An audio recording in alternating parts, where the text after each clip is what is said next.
Good evening and welcome to Spaced Out Radio tonight. My name is Dave Scott. Thank you so much for taking the time to join us as we kick off a brand new week here on the mighty SOR, and we are starting things off paranormally. Good friend of this show, good friend of mine, Ross Allison, excuse me, is here, and we are going to get to Ross here momentarily. But first, let's take in our roll call.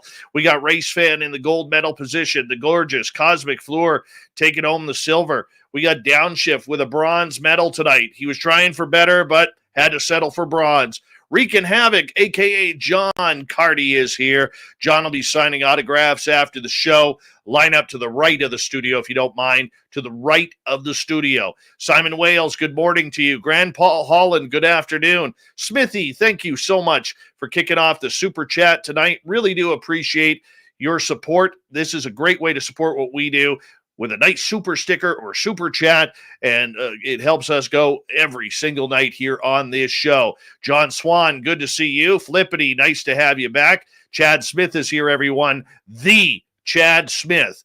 Awesome. Ann Palmer, good to see you. Thank you for coming on in as we continue on with roll call tonight.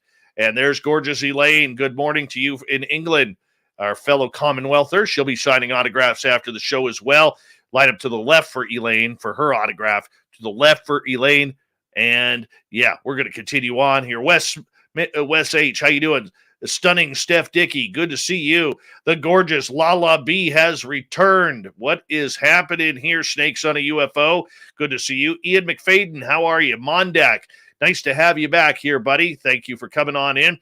There's one of our favorite veterans, Black Dragon, the Marine. Yes, Semper Fi to you, my friend, and we love our veterans around here. They always have a safe place here in our chat room on Spaced Out Radio. Mennonite Abe, good to see you. Todd Purdon, nice to have you back. Double Tim, Richard Elmore, nice to have you both here. Spooky Morales, how's it going, buddy? Nice to have you here as we continue on with roll call here. And we have who's up next. Let's take a look here. Oh, there's Stephen Edmond right there. Uncle Dale and his Power Stash are here. Remember, if you're in Austin, Texas, and you see Uncle Dale, you rub that Power Stash, you will have good luck right through Black Friday. Speaking of Black Friday, America, do not disappoint us. Turn your cameras horizontally so that way we get the best view of the brawls, and make sure you post a lot of them on Twitter, YouTube, Twitch. We need this, America. Brawl, kick, bite, fight, tape your knuckles up, rip toys out from children. I didn't get enough last year due to COVID. This year, I'm expecting big things from you, America. Let's do this. Mr. Lurks-a-Lot, good to see you. The gorgeous Samantha Hazelwood Gray, the stunning Jessica McCreary, the lovely Helena J have returned. One of my favorite names on YouTube, the gorgeous Xochitl Paez. There she is, Xochitl Paez. I love saying that name now that I can pronounce it properly. Beyond the Haunting, how are you? My neighbor, good to see you. Thank you for coming on in. And who else we got? Solar Warden, the gorgeous Jenny. And who else do we have here? So we scroll on down. Bama, boom to you, buddy. Good to see you. Thanks for coming on in. Hope you had a great weekend. And no, Chad Smith, you are not Dave Scott. I am Dave Scott, as well as I am also Chad Smith. Yes, I'm both. Well, there he is. Aussie Rob, how's them ham hocks looking? Let me know if I'm alive tomorrow, Rob. We'd appreciate an update from the future. Lazarus and gorgeous Nikki in Seattle, good to see you. And who else do we got here? Alexander Pinedo, welcome to our chat room. Thank you so much for joining us. Really do appreciate it. Don't forget to hit that subscribe button. We'd appreciate it if you haven't already. Our man Millennium, what's happening, brother? Good to see you. Thanks for joining us. And we are caught up in the chat room so far. We're going to get all paranormal here in about 29 seconds. Remember, the super chat is open. It's a great way to support what we do on a nightly basis. So thank you very much in advance. And of course, hit that subscribe button if you're new. Ring that bell. You can also do a little bit of shopping on our website, spacedoutradio.com, because we got a bunch of swag up there. Put some new stuff up there, including Spaced Out Radio runners. Yes, sneakers. Here we go. Horns up. Let's rock. Hey, hey, hey, hey, hey.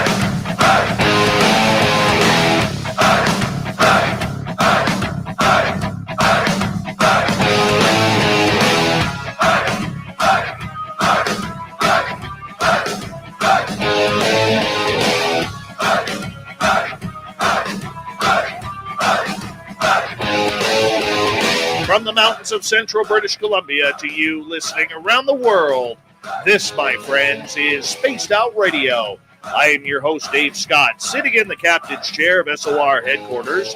We welcome you to tonight's show on our terrestrial affiliates around North America, digitally on TalkStream Live, Revolution Radio, and KPNL. All of our archives are free. Go to youtube.com/Spaced Out Radio. Do old Davey the favor, hit that subscribe button.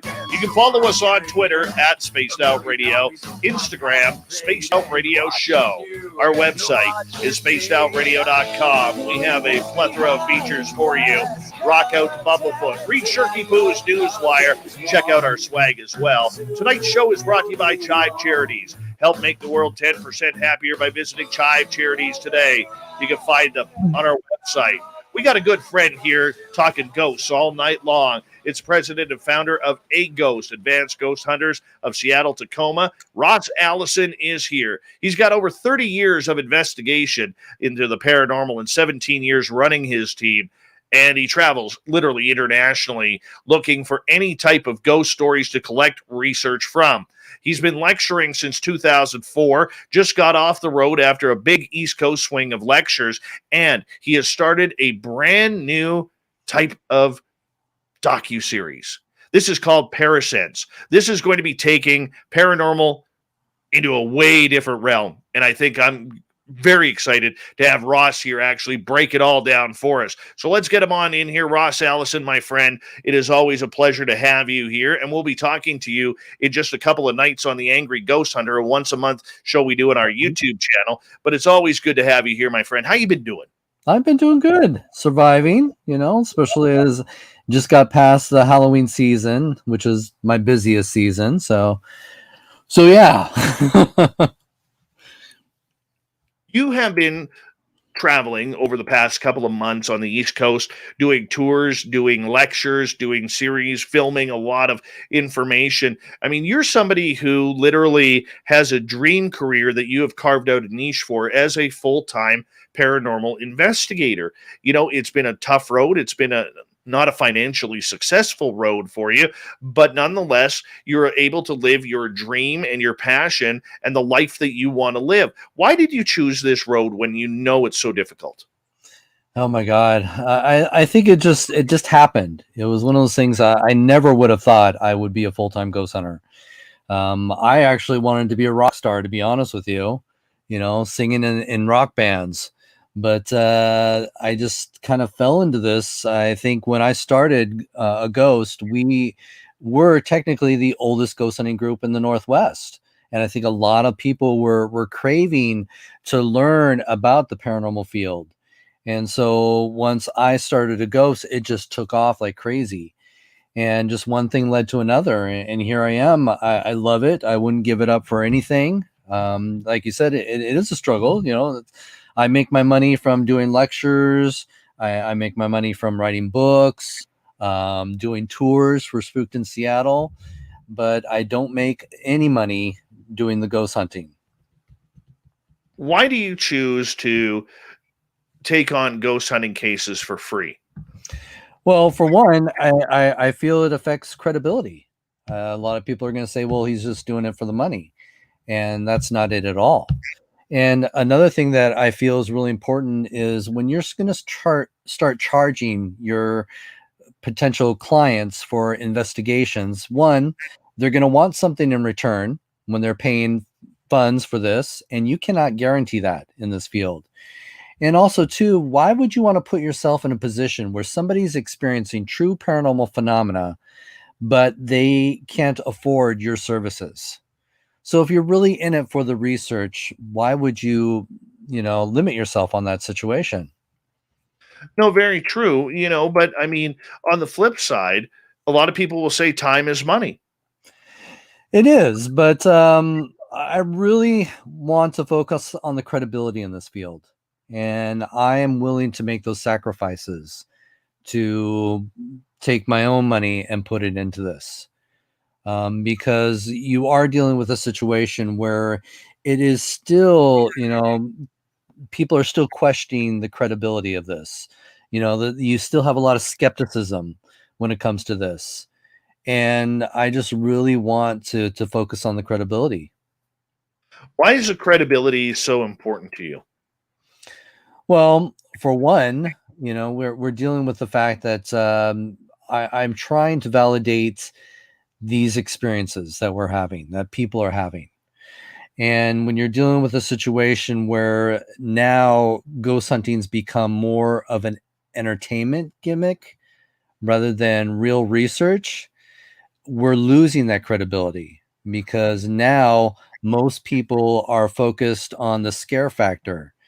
And I just really want to bring the real research back because there is something out there.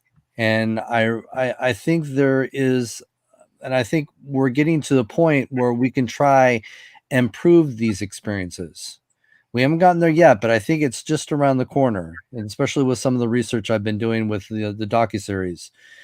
And that's what I'm really fighting for, is to bring back that credibility and not just the sensationalism of ghost hunting. I want to ask you because for a lot of people out there, they look at this as a side hobby, maybe to get a thrill factor, and I don't have a problem with that. I mean, if you want to have it, and it's so easy to focus on the negative aspects of the paranormal, because of what television has made it.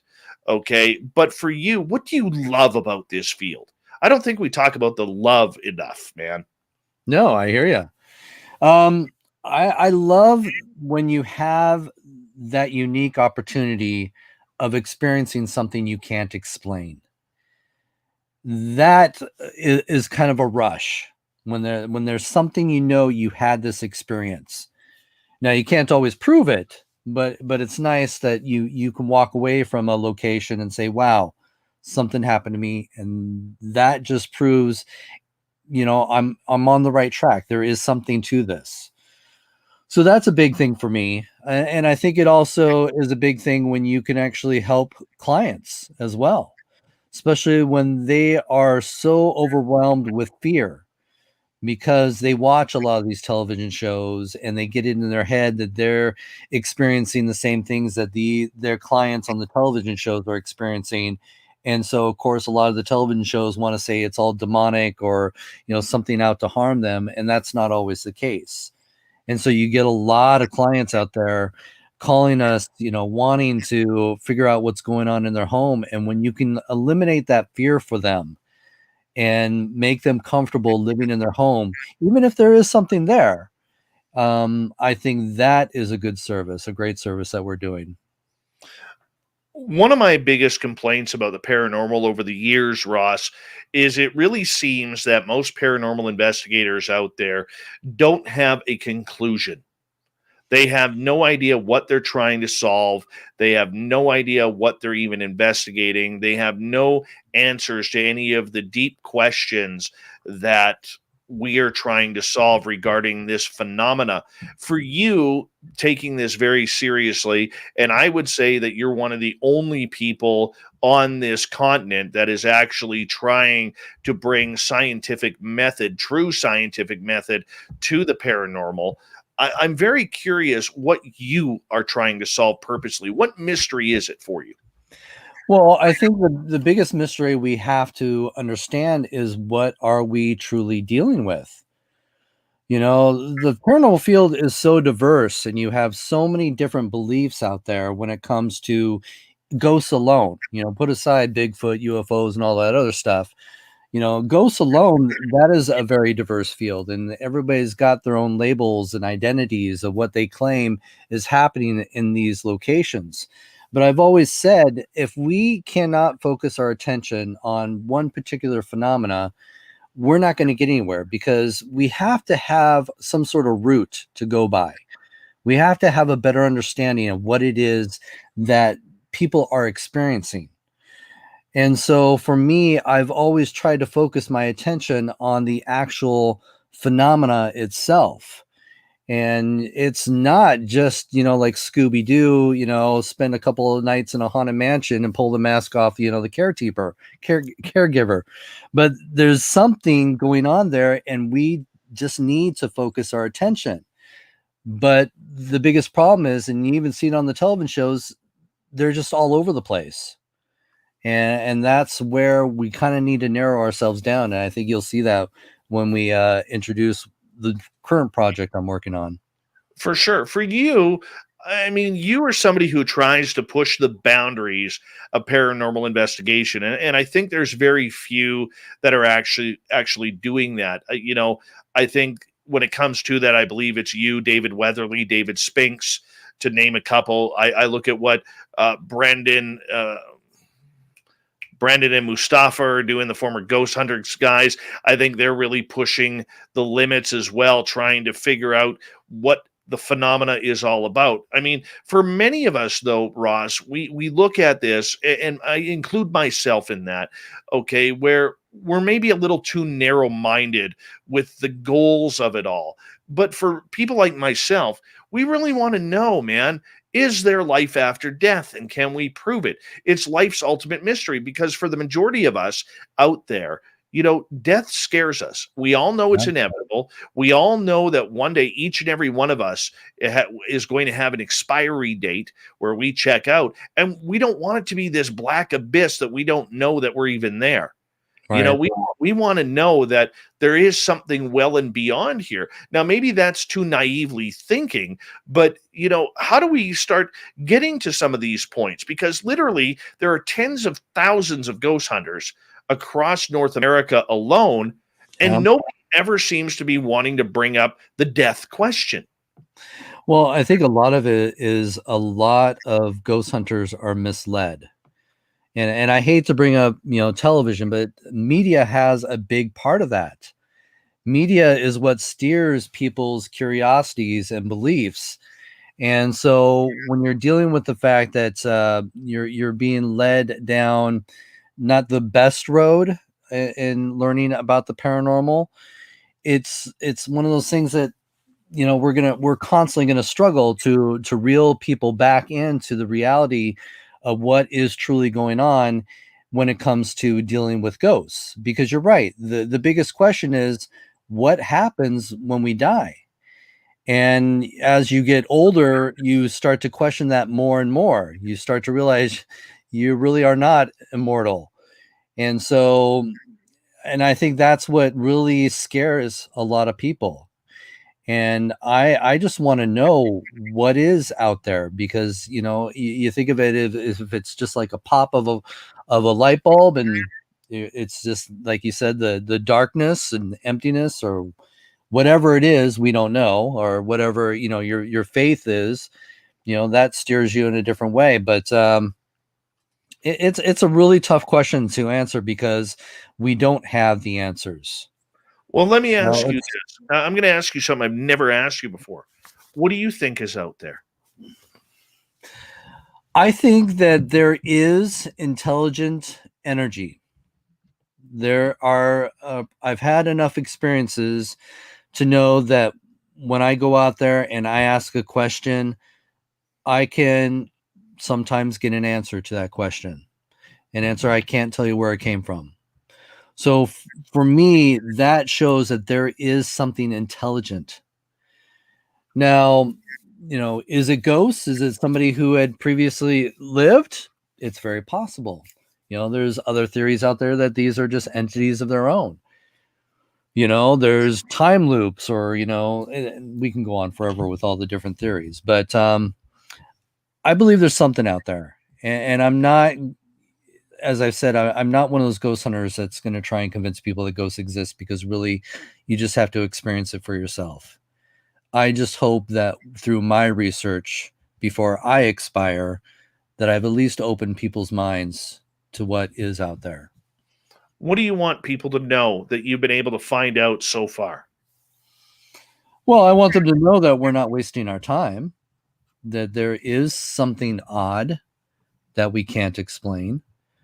I think that's the biggest thing. I think hopefully, as I've said, I hope that I can bring some credibility back to this field, because as you've said, there are thousands and thousands of ghost hunters out there. And when I started my group, we were one out of 100, nationally. Now, as you said, there's thousands of them out there, and most of these ghost hunters are either looking to have their own television show, or they're misled in the idea of how to collect evidence. Is it because it's become a hobby? I think for a lot of people, but there are people out there that would love to see it become a career. Because if you go down the right path, there could be big money, especially if you get your own television series. I think there's that people are driven towards the fame and fortune if you have a successful show. Right. And that's the big thing. I don't think the research is pushing the phenomena. I No, think that the possibility of fame is pushing the phenomena. And exactly. that is so ass backwards, in regards to doing things, especially in an unknown pseudoscience of what we're taking on here. Exactly. And the television shows make it look so easy. The equipment that they use on television shows make it look so easy. You don't need a degree in becoming a ghost hunter. And I think that is one of the big mistakes out there too, is because you don't need any schooling. And you get a lot of people with the lack of education. Again, it's a situation, the blind leading the blind. And so you find yourself with a small group of those who have had the education and training throughout the years or decades, that we're constantly having to shift through the muddy waters of people making up stories, people, making up evidence. And that just makes it a lot harder for those of us that are really trying to do the real research on where to start our foundation, because you've got too much crap out there. And I can see that, and I can understand that. I mean, it's like swimming through muddy waters for a fish. Somehow the fish knows where to go, but we have no idea how the fish is getting there. I mean, if it's amazing to me, Ross, as we try and clear up the waters. How come, in your opinion, there are so few who are actually trying to move this field forward instead of, look, the weekend warriors who want to be thrill seekers?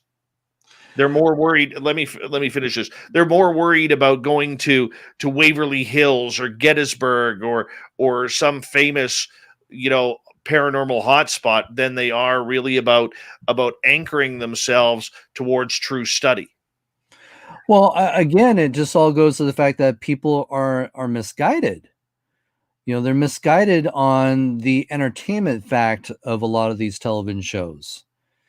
And so there are people out there that I think really want to find answers. I think there's that curiosity in all of them, especially when they go out and they have these encounters.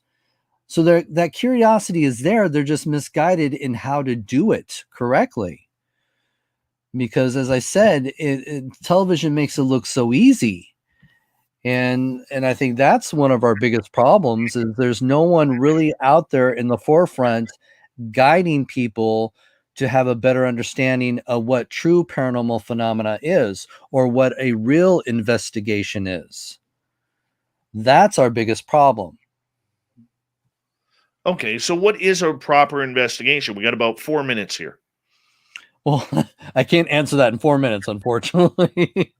But the biggest thing I've always told people is using the proper equipment and having a controlled experiment. The control is the biggest thing that people don't seem to understand. How to produce a controlled environment. And then two, proper etiquette is another big problem.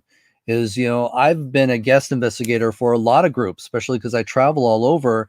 I get a lot of groups, invite me on their investigation, which is great. I love meeting all these groups and seeing what they do. And sometimes I can learn something new from other groups. But the fact is I see too many of these groups when they're trying to do, and I'll use this as an example, an EVP session, electronic voice phenomena, where you're trying to capture voices of the ghosts, but they don't know how to shut up during that experiment. They're chit-chatting away with each other, and they'll stop for a few seconds, ask a question to the ghost, and they'll be, oh yeah, did you see that episode of Ghost Hunters? And then they start talking again. That is not how you do an EVP session. I'm sorry. And so when you try to submit evidence that you think you got the ghost responding to your question, it's just going to be ruled out because no one could shut up during the whole experiment. So that is one of the biggest problems that we have. We got about 2 minutes here before we got to go to break. At the bottom of the hour, Ross Allison is here from A.G.H.O.S.T down in Seattle. Ross, for you, is the thrill still there?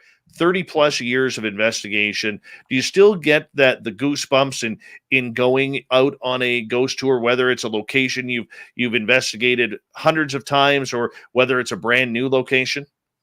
Yes, I still loving having the experience. And I think what drives me the most is when you have that unique encounter. And it's like, that's what drives me, is because when I have these unique encounters, I start to realize, wow, unfortunately, that was a personal experience. Now, how do I validate that experience the next time it happens? And so for me, it's always trying to improve myself, to improve the investigation, to improve the experiments, so that when that happens again, we can validate it in some way. So for me, there's the sense of adventure to be able to go into some of these amazing places and have it to yourself, alone in the dark. And then there's having the experiences. When you have those unique experiences, it just gets that adrenaline running, and it also stirs up that curiosity.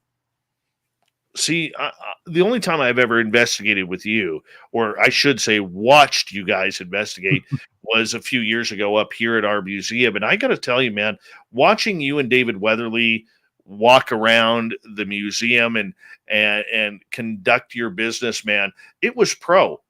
It was very, very pro. Like, you guys had your game faces on, man, and it took it gave me a look that I've never seen of the paranormal before. And there's that excitement too for me, because you introduced me to a new place that I've never got to investigate before.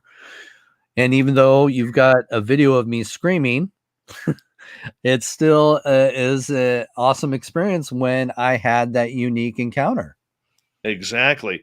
And that unique encounter was a gentleman up on the stairs who likes to attack people, but that's Right. okay.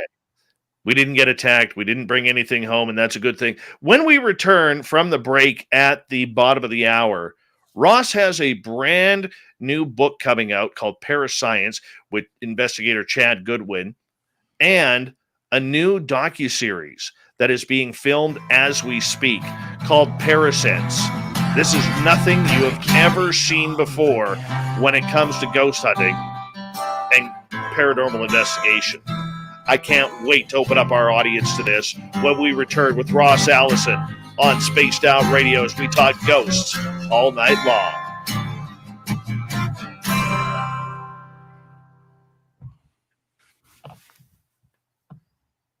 All right, we're clear. Cool. That was a solid first hour, man, or first half hour. Freaking solid. No, it's great. You definitely, I like the fact that you always think of new questions, because sometimes I get asked the same thing over and over again. And I don't want to sound like a robot, especially when people, I have my following, checking in every time, and then they hear the same stories every time. Oh, yeah. You know what? I got interviewed the other night, and that podcast will be coming out on American Thanksgiving. But I am so tired of talking about my experiences. You need new ones? No, just like because I've had some pretty unique ones, and a few of them. Mm-hmm. But I'm tired of talking about my experiences. Like, I want to talk about what's happening now. Like, I'm more than just what happened to be. Coming up 10 years ago next month, right? Right. And yeah, it's pretty insane. Hey, our listeners, I know a bunch of you are looking into our store right now. We're creating a secondary store here. The reason why is I was having troubles being able to get swag on the one, And so we're just in the process of shipping a bunch of gear over there, but we will be expanding it very, very soon.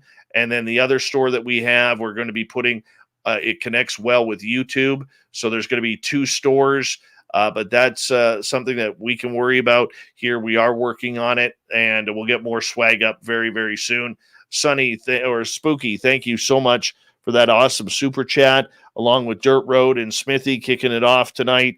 Really do appreciate it. The super chat is a fantastic way to support what we do here on Spaced Out Radio on a nightly basis. Chad, I'm giving you my email here right now in the chat room. If you want to send me an email, there it is. And look at these, Ross.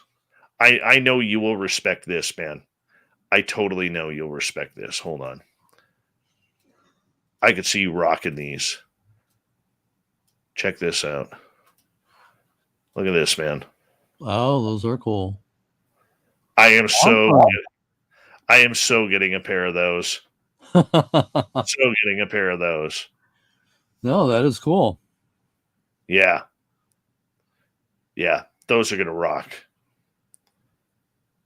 I'm so getting those. And I'm assuming that's 64, 66 in Canadian. I think that's American. I'm not sure. But I do know that they have a US 9, which is my size. Yeah, we're creating a bunch of different type of swag. Like we got the Woo pillow here. And that's cool. There's the back side of it. Cool. You know? Yeah. So I'm pretty excited about it. And then I chose these killer jackets here. See, and the jackets go with the shoes. There you go. You have a whole outfit right there. Right there. Yep.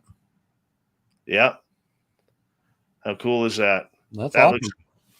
I think that looks good. We're going to get some really cool stuff out there. So just stay tuned. More is going to be added very, very soon. And yeah, it'll be cool. Cool. It'll be very cool. Yes. Dirt Road again with another lovely super chat. Thank you so much. My fellow Canadian. By the way, everybody trying to figure out in regards to the mudslides and everything that happened here, the one highway that was open got shut down today by another mudslide. So we are stuck here again. There's one section of highway. There's one. Hey, Vash the Impaler, how you doing, buddy? Good to see you. The Chad Smith Podcast. Welcome, Oli. Good to see you. Who else am I missing? 416. Nice to have you here, buddy. Devin from Poetically Mistaken. How are you? And who else am I missing? The Michael Leger, everyone. The Michael Leger. So yeah, like one section of the highway, like 20 miles of it is gone. Wow. 20 miles of highway got washed out. I don't know if they're ever going to rebuild that. I really don't. All right, we got 20 seconds here. So I'm assuming you got all the rain too that we got. I mean, it was just constant rain for months. Oh yeah, dude. I didn't up here. I got snow. Oh. Yeah. Hold on, everyone. Here we go.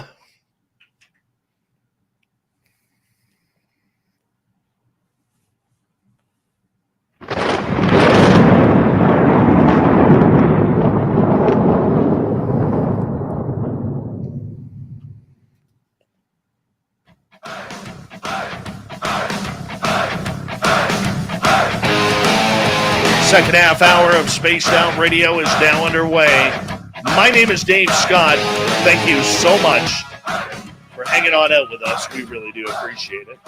Want to remind you that if you miss portions of this show or others, check out our free archives by going to youtube.com/Spaced Out Radio. Do old Davey the favor, hit that subscribe button. Our website is spacedoutradio.com. We have a plethora of features for you, including rocking out to Bumblefoot, reading up on Shirky Poo's Newswire.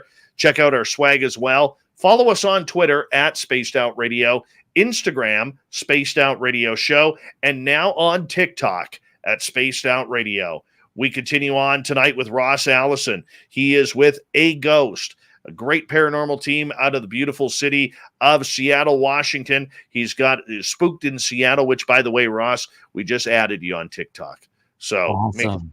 whoever's running your TikTok, maybe we make sure we get that follow back, because we need that. We need Awesome. that. Yes, I'm that cheap for follows right now. That's okay. That's the way it gets done. Isn't there a corner for that? Well, if there is, it's a very round corner. Very round corner. My friend, you are someone who likes to advance the field of the paranormal. It's not just about going into buildings, telling history, and finding out what spirits want to talk. You recently, with Chad Goodwin, have started a docu-series, if that's okay if I call it that, Yes. called Parasense. And this is something that is unknown to the paranormal world.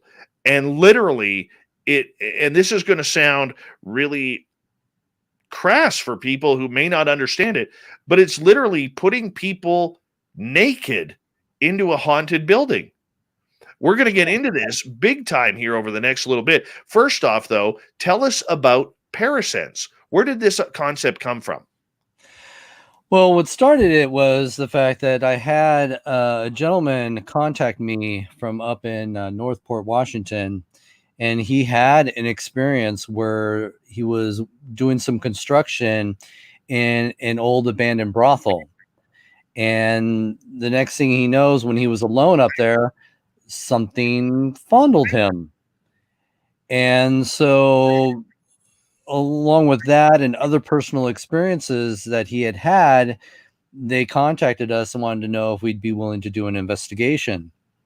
Well, this is not the first time I've heard of encounters where people, or I should say ghosts, get touchy-feely, but it's always been such a personal encounter. And I really started to think, how do you prove those encounters? And I did research. I digged through hundreds and hundreds of books and, throughout the internet, trying to find if anybody had ever tried to prove touch. And to my surprise, no one had. Because I wanted to find some inspiration or something that we could go with to try and validate these experiences. And no one had ever done this. And then I reached out to a lot of the big names out there, and they said, yeah, Ross, no one's ever given us that data. And so I realized, okay, if I'm going to try and tackle this particular phenomena, such as, touch, I really had to narrow it down and figure out exactly how I was going to conduct an experiment. And for me, nudity just made sense, because if you're going to try and validate touch, for one, you can't limit the space that the ghost may want to touch you, especially in a situation where, with the young man that was groped, he was wearing pants. So you kind of need to see what's happening when something, and I'm not trying to get perverse here, but when something like that happens, you need to see what's happening to the skin, to the muscles. Is there any temper changes? Because I'll be honest with you, I've had plenty of experiences where I thought I was touched, but you second guess yourself because you think, okay, maybe it was just my shirt, adjusting, or maybe it was my jacket, or it could have been, something else. And you really have to eliminate all those things. But the other thing that people don't realize is the skin is the perfect tool for this type of research, because it is so sensitive, because we are born to feel touch. That's part of our five senses, is to be able to feel touch. And so that's just all came down to coming up with all these different experiments. And I put about 6 years into this now. And I continued to, take these subjects into haunted places where physical phenomena had been reported. And then I started to realize, well, we are getting some results, but still the information was still limited. And I really wanted to get beyond that and find out if there was other things that we could do to validate these experiences. And so I reached out to Chad, who I had actually worked with in the past. I had been on his shows because he had actually done some radio shows in the past. And I knew he was a scientist, and I knew he was curious about the field of paranormal research because we had talked about this many, many times.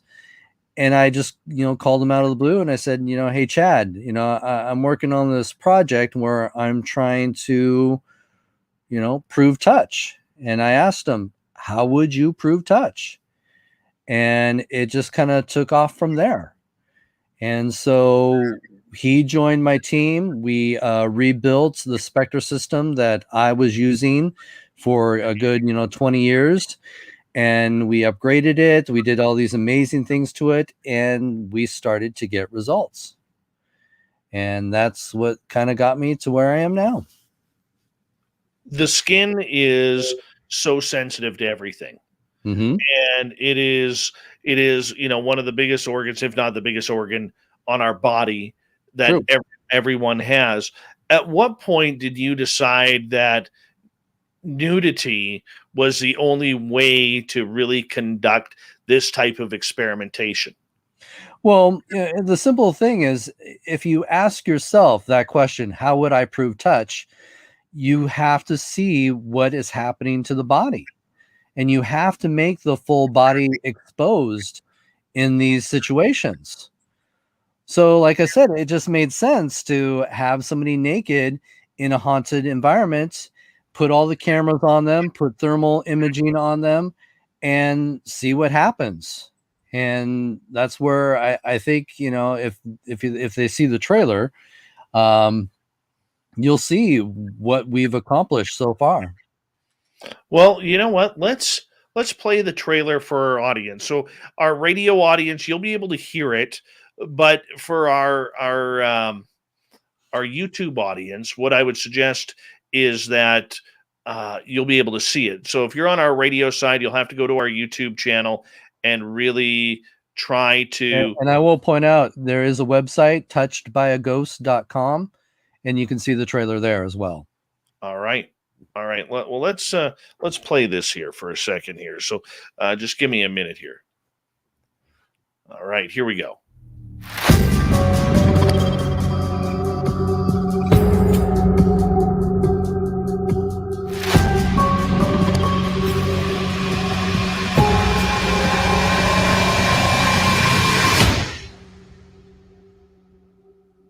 Come in this room. Come touch me. Touch, one of the 5 senses we can't live without. It helps guide us through our lives. Touch gives us warmth and comfort, as well as pain and suffering. But what about those stories of people getting touched by ghosts and spirits? People getting scratched and molested by something unseen? How is this happening?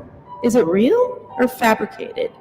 And if it is real, Are you trying to touch me? what could it mean? Even though science has yet been able to prove or disprove these strange encounters, through the years of patterns and consistency, shows us the phenomena is true. I think you're on the right path. I think you're at kind of a precipice where you can literally show that humans have an experience that has an objective piece to it. You're already showing that in the data you're getting, which at the very least should get other scientists interested in looking at that question. I have a fair share of skepticism. My whole research process is trying to bring in a more scientific basis. How is he looking thermal? Just pivot to stand. People need to understand that this is not just your bells and whistles that you see on ghost hunting shows. This is real science. Yeah, we're trying to apply real science to this. I'm going to really do my best to try to find information and data that suggests that this is a real thing that we're looking for. It was here in D Block that changed everything for me and for Nick. Nick, I'm kind of glad I was able to talk you into coming back. Well, I'm not too happy to be back. Oh my God! What happened? Hey, you in the corner here touches people. You around here? You little bitch, bugging up. Is that what you're doing? Thank you. Just got a question. Yeah. Really? Can scratch me? Oh, I'm red. At the exact time that I was scratched, looking at the larger data set, you can see anomalies in the PIR and ultrasonic sensors. We can use that data to then create an animation showing what happened in approximate real time.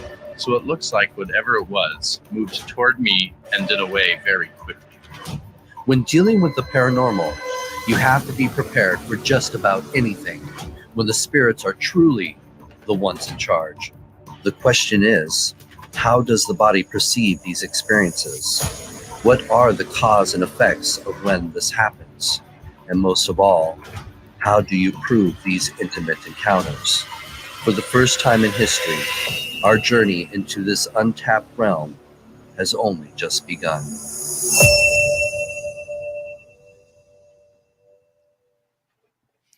That's pretty powerful stuff right there, Ross. Well, thank you. Like I said, it's been a 6-year long journey, and I really feel that we are collecting some amazing evidence. Like I said, no one's ever done this, so we are making history here. And the fact that, just with the technology that we're bringing to the table, we're getting to the point where we're able to track the phenomena. We can actually see what is happening in the room around the subject, when it comes into the room, when it leaves the room, and all these other things that we're just pushing ourselves towards. How did you find volunteers to go into these haunted locations nude? Well, I have to say, it was a lot easier to find the guys. Women was more challenging, which I can understand. It might be very intimidating for a woman to be asked by a bunch of guys to say, "Hey, will you get naked for us in front of the camera?" But it was actually not as hard to find a few of the guys willing to just sit in a haunted place alone in the dark. Okay, so why the difference Why, between... Dave, are you offering? No, man. You'd need a wide angle lens to get my fat butt on camera. That's all I'll say. But why was it so much tougher to get women? Well, like I said, it was a situation where I think it was intimidating for a woman to be approached by a bunch of guys, especially when, we deal with a society where women have been manipulated in the past or tricked into doing some, pretty risque things for cheap thrills, for a lot of guys. And I really wanted to try and build a comfortable environment. And I was always very open and honest with the females that we were able to get to do this. And I always try to make sure I have a female on the property around them so they'll feel a little more comfortable. So it is a challenge. Like I said, I think they're just intimidated to be around a bunch of guys. Okay, so the fact is, how many volunteers did you actually have for this to actually go into these haunted locations and sit there naked? Well, in the 6 years that we've done this, I've had about 40 guys and I think about 4 women. So yeah, that's what we've come up with so far. But I think once word gets out and they realize that we are doing real research, and people put the perversions aside, that this is for science. I think a lot more people are going to come forward because I think they just need to see the research that's being done. Okay. So, I mean, considering I want to go down this road because it is a sensitive subject for a lot of people. And I'm looking at a lot of the ladies in our chat room and they're all like, nope, not me. Maybe in pajamas, Exactly. naked. Exactly. What were you hoping to get not only from women, but men regarding this phenomena? Well, obviously you're hoping to get touched.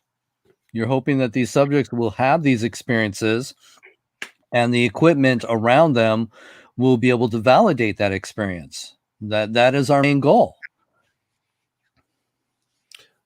There is a chance, though, that if you put them in the wrong situation, that something ominous may happen, whether it's male or female. regarding any type of, sexual harassment. Well, in a lot of cases, it's not always about sex. Yeah, when you go into a brothel and you strip a guy naked and you put him in the brothel, you're hoping that the ladies of the night that still haunt the location may get a little touchy-feely. So you definitely want to put yourself in the situation where you're going to trigger that phenomena.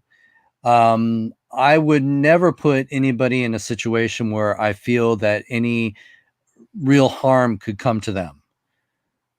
So that's always something I've made very clear. And I've always made it clear when the subject is sitting there alone in the dark, that if they want to call it quits on the experiment, they have the power to do that. I am not forcing them to do this. So that is another big thing that we make clear with our subjects. Okay, so do these people who decide that they want to be a part of the scientific experiment and decide to, get right down to their birthday suit, do they have to sign a waiver or something along those lines? Of course, especially because you are filming them to document the encounter that you're hoping that they will have. And then plus, the biggest thing that we're lacking in this field is publishing the research. And that is what we're trying to do. We are trying to publish the research that people can see the results from these experiments that we come up with. Ross Allison is here. Parasense is his new identity. So let's go back 6 years ago when you came up to the idea of doing this phenomena where is, people getting right down to their underwear or less regarding parasense and the art of spirits touching those people. What were you expecting from this? Well, I didn't expect it to get as far as it has. Like I said, it is still a challenge, and that's the challenge I've decided to face. And it may, we may have better ideas a year from now, maybe, 10 years from now, we may have an idea of what is actually occurring when people have these experiences. But that's the thing is, it's a growing experience. As we add more technology and come up with different experiments, the audience gets to watch the science grow, the experiments grow, and the experiences that these subjects have. So, there's no answer right now. There's not enough data for, yes, we can prove ghosts. We are at the point, we're at a groundbreaking point where we can show something is happening. The data is proving that there is some sort of encounter. And I think that is the most important part in what we're doing here. We have to continue to do these experiments. We have to continue to, collect the data. And hopefully, as I said, if we focus on this one phenomena, we may have answers 5 to 10 years from now. What kind of results were you getting, and how did they differ from someone who was, say, wearing clothing compared to those who were nude? Well, when I started these experiments, I didn't do a lot of experiments with clothed subjects. It was just getting down to nitty gritty. Because again, I didn't want to limit the situation or the experiment, because if somebody does get touched when they are wearing clothes and it's, on their back or, it's through their jeans or anything like that, you can't prove that. And there's far too much that's going to, skeptics will say, well, again, even when you question yourselves, when you're touched, when you're wearing clothes, was it just the clothing? And so that proves nothing. And so that is one of the things you just have to eliminate, that element. And I've thought about doing some experiments now that we have enough data with clothes or without clothes. Maybe we should try some data with clothes. But again, it's going to be too much against that experience. Okay, what is the purpose of it, though? I'm trying to figure out without sounding too crass, what the idea behind this experimentation is.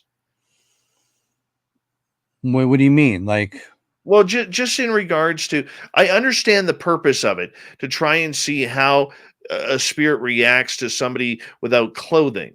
And I get right. that, because it's never been done before. And it's not, for people just tuning in, it's not about perversion or porn or anything about like that. It's about trying to see the differences on how the body reacts. And I get that. But how does this help expand the paranormal realm in the field scientifically? Well, again, it's data that's never been collected before.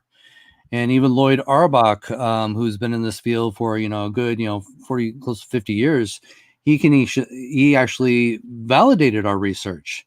He's a parapsychologist.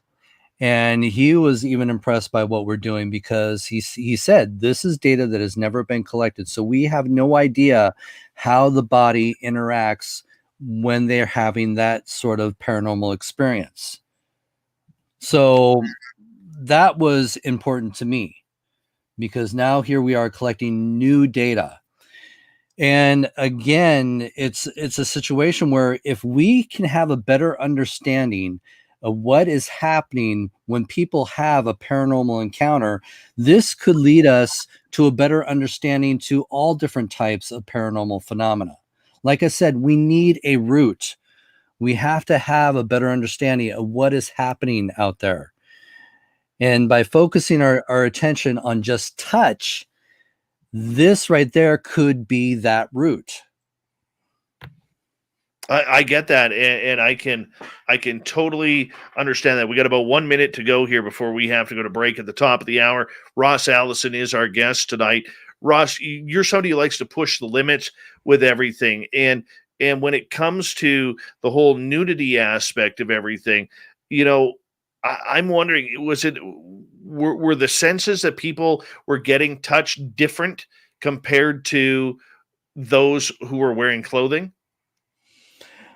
Well, I think in most cases it's been described to be the same, but there's more of an experience when people are naked, to where they'll experience the sensations a lot more than somebody who was actually wearing clothes. Like you even said, the skin is the biggest organ of the body, and so it is more sensitive and when it's more exposed.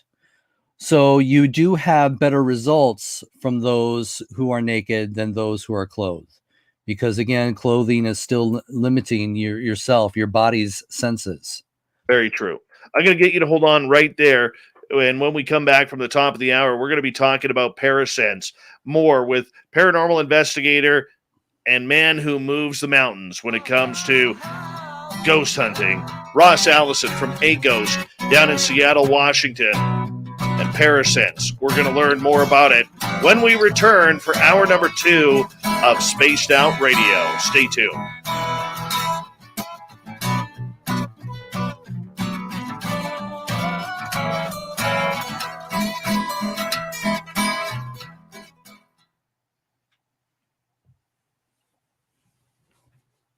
All right, we're clear.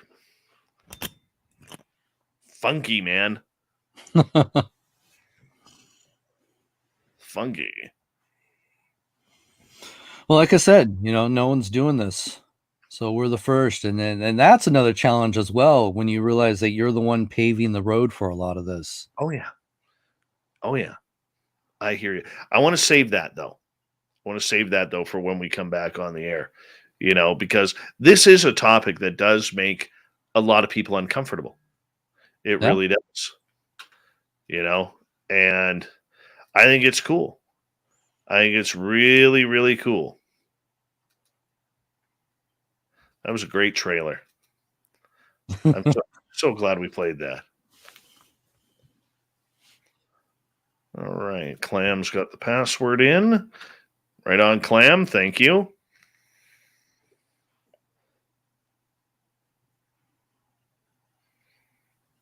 Have you got your tour going back on? Yeah, tours are happening. And back on the Navy ship? Yes. Right on. We didn't do it while I was gone, but yeah, once I'm back now, that they'll be happening again. Right. Now, which ship was that again? USS Turner Joy. Yeah. That was the ship involved at the beginning of the Vietnam War. Yeah, it's the ship that fired the first shot and fired the last shot that ended the war. Wow. It's a famous ship, man. Yeah. And it's a huge honor to have the opportunity to investigate it. Now, is it in a museum or is it just at a dry dock? No, it is a museum. So It's a floating museum. Yeah. So it's a floating museum. So you can go out and, check it out yourself, walk around the ship. You get a lot of action there. Oh, yeah. No, it's a great place. Enough that we do a monthly ghost hunt, and most times people walk away with some interesting experiences. I want to try that, man. And I always say most times because you can't always guarantee paranormal activity to happen every time. No, I understand that. I do want to try that, though. Next year is going to be a wealth of travel for SOR. I can feel it. Be awesome. Yeah. I miss traveling. Every year I used to visit 2 different countries, and I haven't been able to do that for the past couple of years. Where do you want to investigate? Oh, it's hard to say. It depends on where I'm at. I've had the opportunity to investigate some amazing places all over the world, castles, old churches, caves. I think there are some places like the catacombs in Paris would be kind of cool. Even though I got to walk around there alone, I still didn't have a lot of my ghost hunting equipment, so it was still very limited. And it was part of a tour. And I got to be alone because I just kind of laid back, while everybody was off exploring, and I just kind of sat in a couple areas all by myself. Wow. Yeah. Wow. I still would love to, if money was no object, I'd love to get a motorhome and grab you and David Weatherly, for people who are listening, and literally just take that motorhome right across British Columbia and Western Canada, man. Oh, it'd be awesome. Blow your minds at some of the stuff. I would love to do that. I mean, I know I've said it almost every time you've been on the show, but this is such an untapped area. It really is. And there's not many people up here using their imaginations on everything. People want to lock down all the hot spots, but they don't realize that the best stories are the ones that are unknown right now. Exactly. There's still a lot of places that don't get a lot of attention for being haunted. Oh, yeah. Hey, Skip to Malou, how you doing? Oh, yeah, dude. That would be a lot of fun. We got about 90 seconds.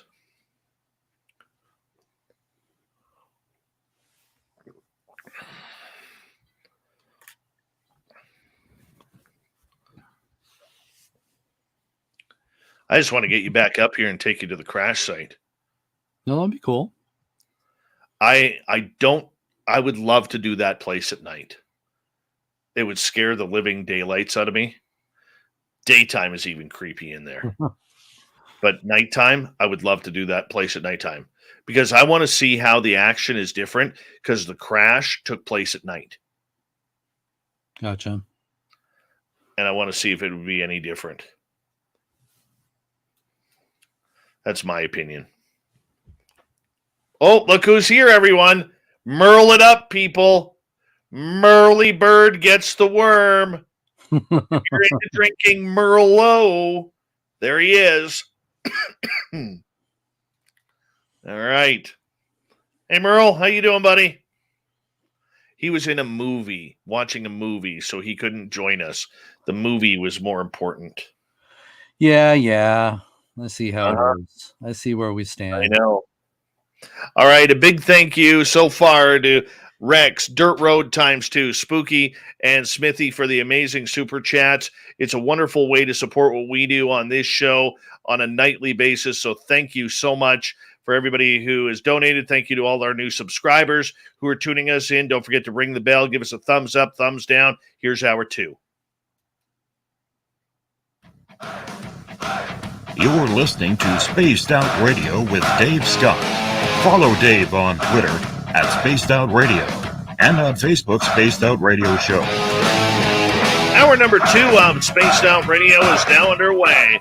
My name is Dave Scott. Thank you so much for taking the time to join us. We really do appreciate earning your listening ears wherever you are on this beautiful planet we call Earth. Hi to everyone listening in on our terrestrial affiliates around North America, digitally on TalkStream Live, Revolution Radio, and KPNL.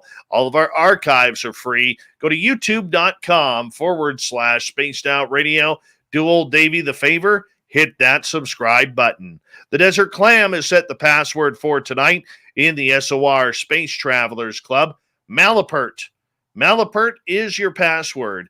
Use it wisely, Space Travelers, as the Clam sets a password each and every night right here on Spaced Out Radio. Our website, spacedoutradio.com. We have a plethora of features for you. Rock out to Bumblefoot. Read up on Shirky Poo's Newswire. Check out our swag as well. Follow us on Twitter at Spaced Out Radio and Instagram, Spaced Out Radio Show, and on TikTok, now on TikTok at Spaced Out Radio.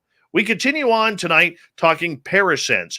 Ross Allison is here. He's a longtime paranormal investigator out of beautiful Seattle, Washington, and he's got a great new docuseries about to come out called Parasense. How does the body react to touch from spirits? Ross, welcome back. It's always great to be here. Absolutely. So right before the break, if people are missing, you're definitely going to want to check the archives to understand what we're talking about tonight in regards to paranormal investigation in the nude, because there is a sense that the body can react differently. This is science in the paranormal field that has never been done before. Ross, I'm sure you are going to take a lot of harassment and chastising from a lot of paranormal investigators out there. Are you prepared for that?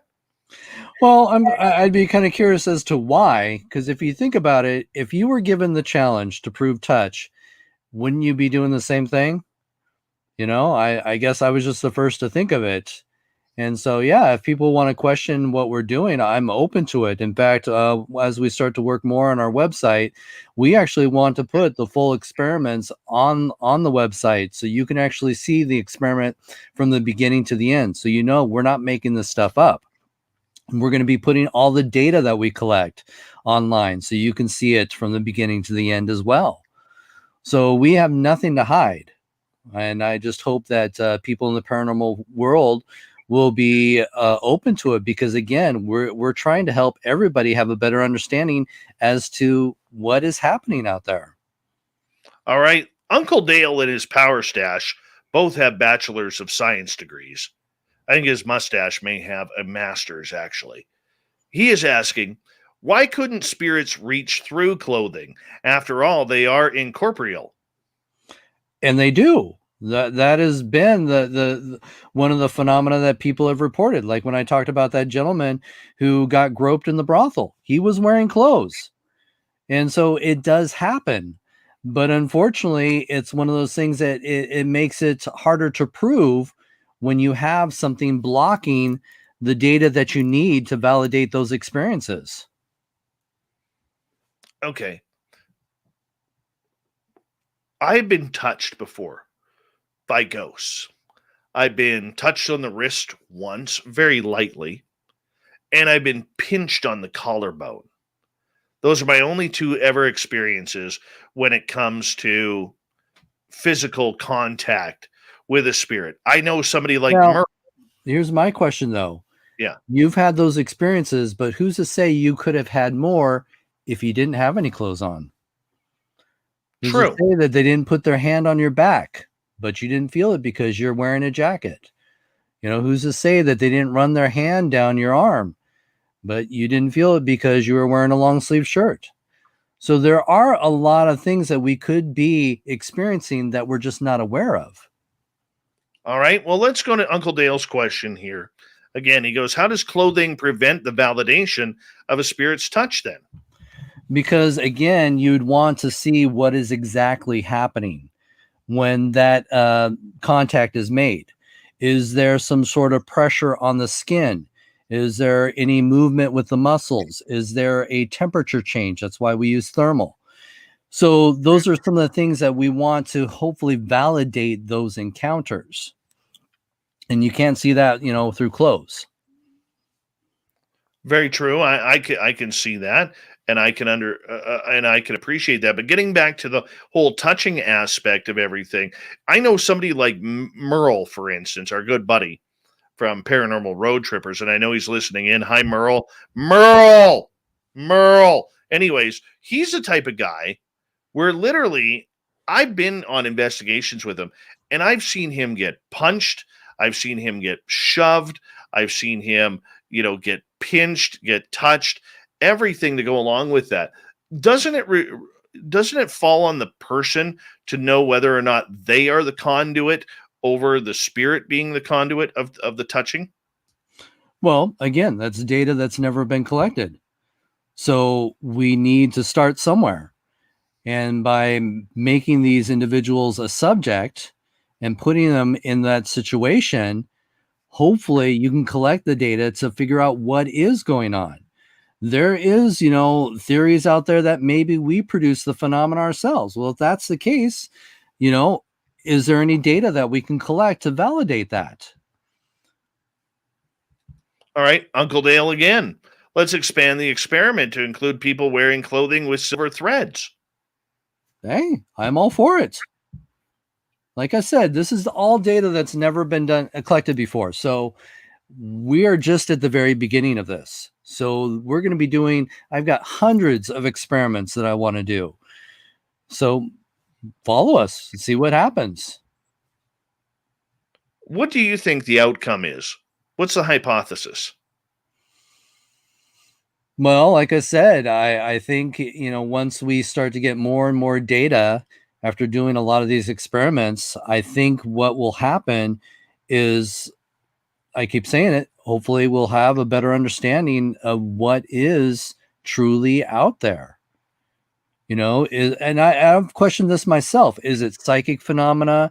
Is it, psychological? Or is it truly ghosts trying to reach out and make contact with us?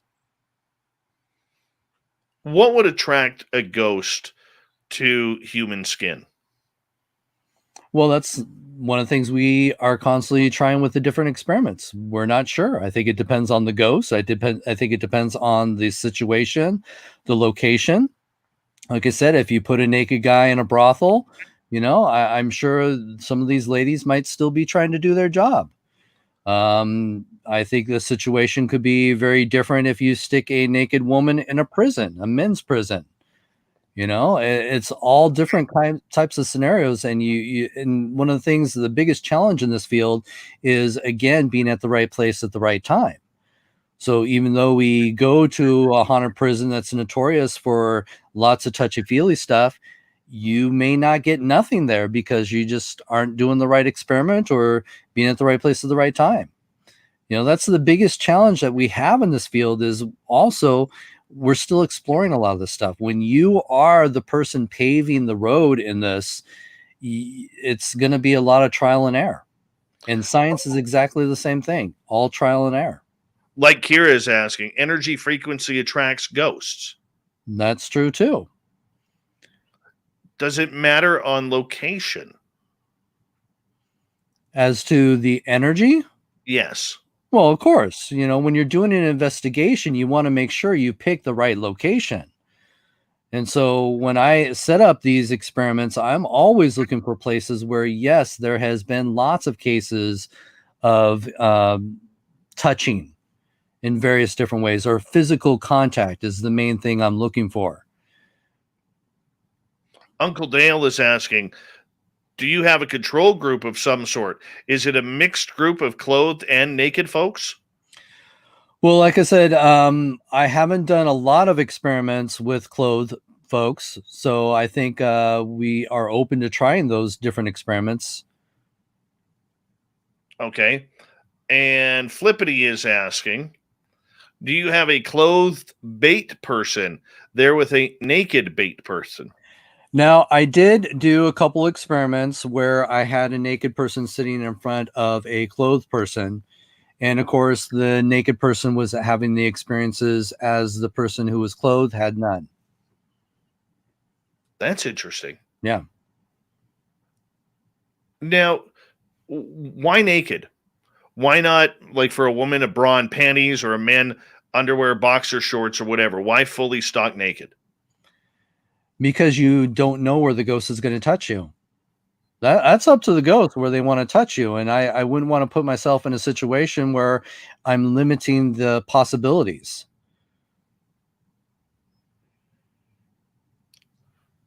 I get that. I mean, it just makes sense, Ross.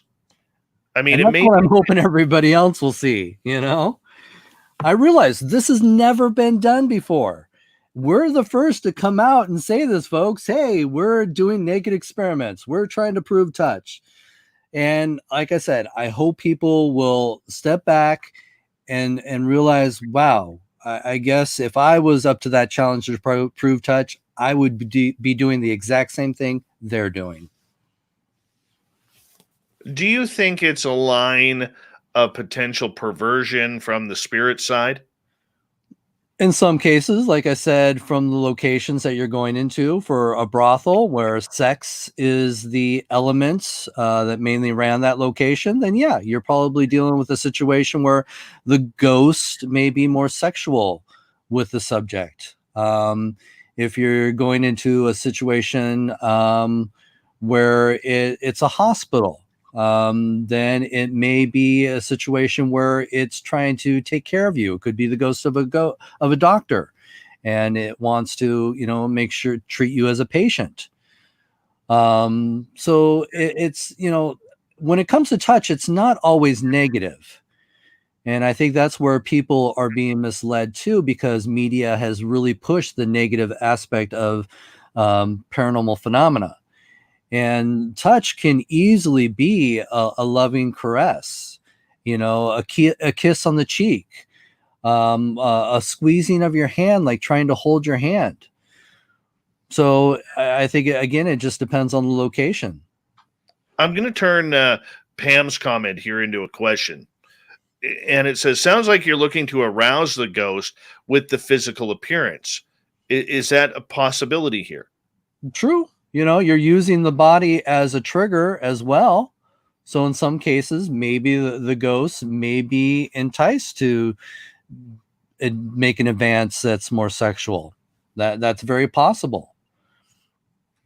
All right. Beth is asking, why would you want to put yourself in a possible sexual situation with a spirit?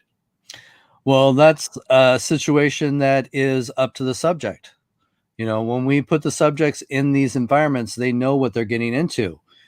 And so if they are okay with being fondled by a ghost, then that's fine. That gives us the opportunity to collect that data. But again, it's not always sexual.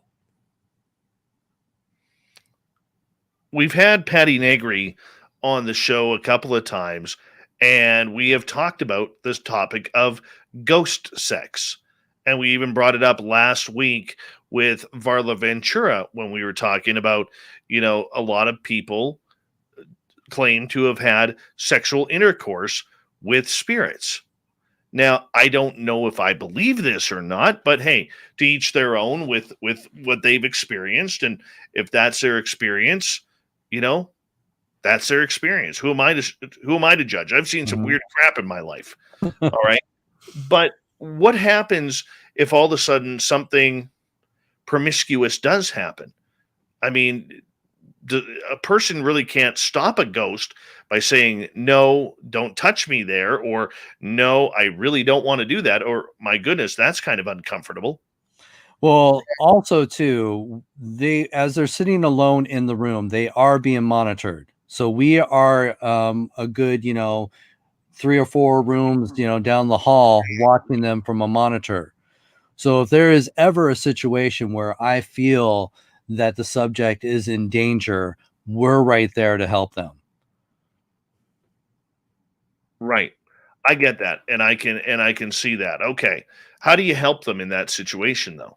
Well, I'd pull them out of the room. If that's the case, if something is attacking them, then I would pull them out of the room. That's simple. Eva is I would asking. think so. You hope. All right. Eve is asking, do women get touched more than men? Ooh, that's a good question. I think in this situation, again, we're just starting in this field. So I would probably say there's probably more cases of women that I know of that have been documented. And I think women tend to be a little more sensitive to that because they tend to be more of the sensitive creatures in mankind. And then men, maybe, men just don't like to talk about it. I don't know. It's a tough one. And I think in our research now, if we could get more women, we'd have a better understanding when it comes to that, answering that question. Midnight Rider wants to ask, did you notice the EM fields changing when people were touched? We have been recording that, and we are starting to notice some changes with that. Yes. Okay. What other changes were you noticing from the gear and the experimentation you were doing? Well, I kind of wish Chad was here to cover that question, because we are just getting Spectre out there for everybody to see the different kind of sensors that he has installed in the system. So I would have to say I would leave that question for Chad. All right. Black Dragon, one of our favorite veterans who's tuned in to this show on a nightly basis. Ever think about how ghosts can touch the living? Yeah. And again, that's what we're trying to figure out. What is occurring? Are we even using the right sensors? And in some cases, we are getting something at the moment. Something is registering at the moment of touch for a few of the subjects. And that's one of the most baffling things in this field, is because you could have a subject feeling they're being touched and nothing registers. But then you could have a number of different other subjects have that same feeling and something registers. So are we dealing with different types of energy? We're not sure. And that's where more data is really important to have a better understanding of that. Ross Allison is our guest tonight on Spaced Out Radio. Parasense is what we are talking about, his new docuseries about humans going naked in a paranormal investigation. How can the ghost touch? I think it's fascinating. I really do. I mean, and it is a little mind-blowing once you really, as humans, have to get over the whole connotation of being naked. That's a real North American thing where we're still get embarrassed by this. Well, I don't know about that, because if you look, you got Naked and Afraid that's been on television for, 13, 14 years now. So I think we're kind of used to it. Well, maybe, maybe, in the places where you were filming for this, did activity increase the minute clothing came off? I think that's when we're paying attention. Once the clothing comes off, that's when the equipment's all running. We're all sitting back and we're watching from the monitors what's happening. So Spectre system is constantly running in the room so that we can actually have a baseline as well to compare it to. And you need that for a more scientific understanding. So the equipment is always running. And that's also to help us to see if there are changes in the environment when we're not around, when the experiment's not running. So I would have to say, to be honest with you, once the clothes come off, we're all paying attention to what's going on, even the subjects paying attention. So is activity happening all around us? Yes. I mean, we collect things outside of the experiments. We'll capture EVPs as well during the experiments. We'll capture phenomena of doors shutting or strange sounds happening around the subject, things being thrown at the subject. So things are happening outside of just trying to prove touch. Lunar Eclipse Paranormal is asking, why not tell them to touch your arm that's free of clothing? They can hear you. But they may not want to touch you on your arm. You know, I just think we need more of a playing field to collect more data. And so just putting your arm out there, you know, it's still limiting. All right. I'm going to post this as just reaction. Pam, who's here every night, she says it may be a groundbreaking discovery, but it's still wrong, completely nude. Why is it wrong? That's my question, is why would you think it was wrong? Nude experiments have been done in various different things throughout science, you know, just to prove touch alone, you know, from another physical being to another, that required nudity. So I don't understand why anybody would ever think it was wrong.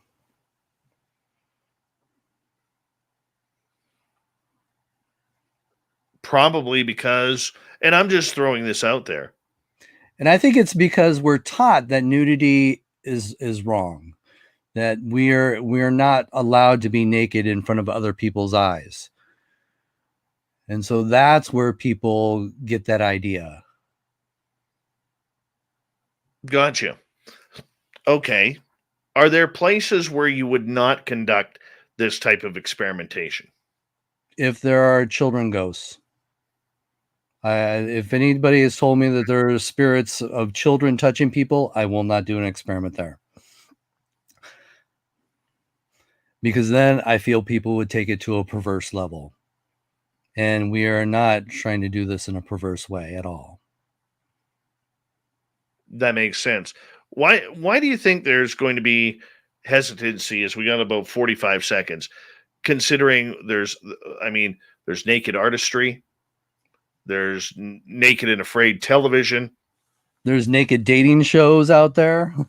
Very true. It's been a huge thing, and these shows have been hugely successful. So I don't see a negative in it.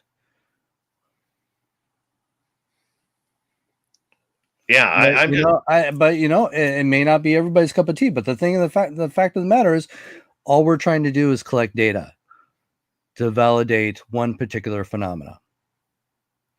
I get you there. Ross, I'm going to get you to hold on because we are going to go to break here at the bottom of the hour.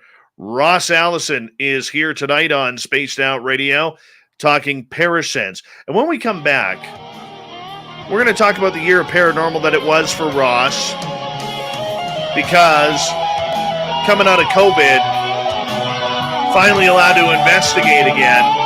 We're going into investigations here on Spaced Out Radio right after this.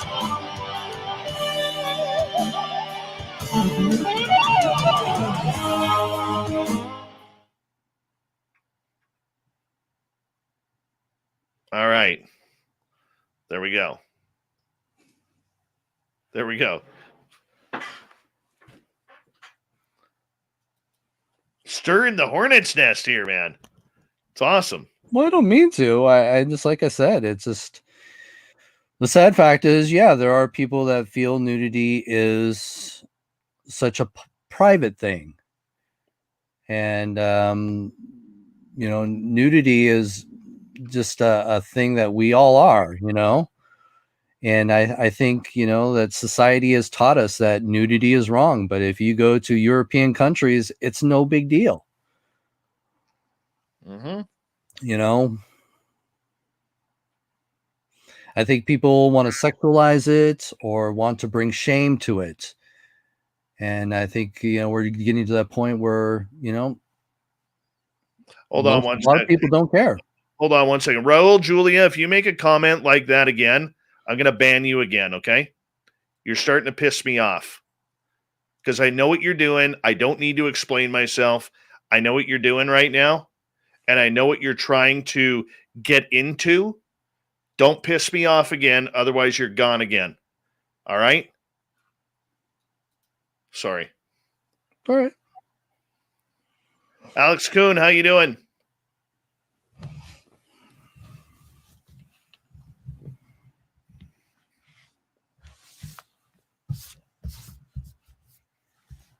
Don't play innocent, Raul. I know what you're doing.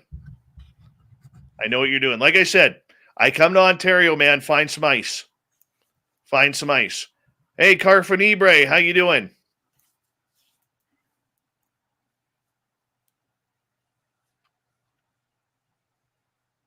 I love the topic, Ross.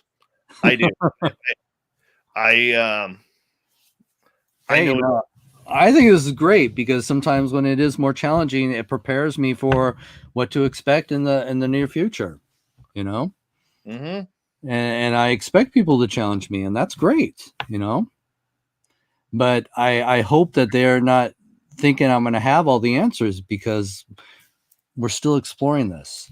Well, I think part of the biggest problem that we have right now, and I will say it, okay, is I think this I'm offended crowd out there who wants to get offended over everything thinks that it's going to be a bunch of perverts just wanting to film naked people during a ghost experiment and hide behind a ghost experiment. That's what I see happening. And let's face it, the I'm offended crowd is they're going to bitch at it, plain and simple. And all I can do is continue to do the research, continue to publish the data, and show them that there is something to this. There is meaning here. If you want to do naked ghost hunting, then just strip naked and run around with an EMF detector. That's not a controlled experiment. We are producing controlled experiments. Pam, you're reading it all wrong. He is doing it tastefully. That's why when women are naked, okay, there are other women present. It's not just a bunch of dicks running around trying to, get excited. It's not about that at all. This is a very scientific experimentation that they are doing with real scientists behind it. So to classify that they're not doing it tastefully, that's completely wrong. And I'm not trying to be defensive, but I think you and other people are reading a little bit wrong into this completely. So they are doing it tastefully. Don't make the accusation. It's not fair.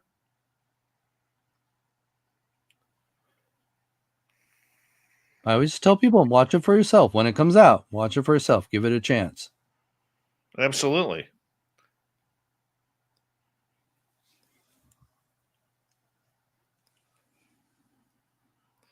Jenny, the people don't need to have their identities blocked because they've already signed on to do it.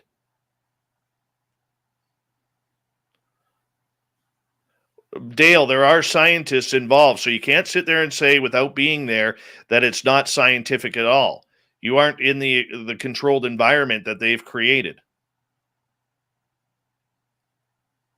Sorry, guys, I'm going to be very defensive towards Ross because I know him personally and I know what's going on. I love the comments, but we got to think of the bigger picture here. And there is a real scientist involved in this. Beth, why would pedophiles be attracted if he just stated that there's no children involved?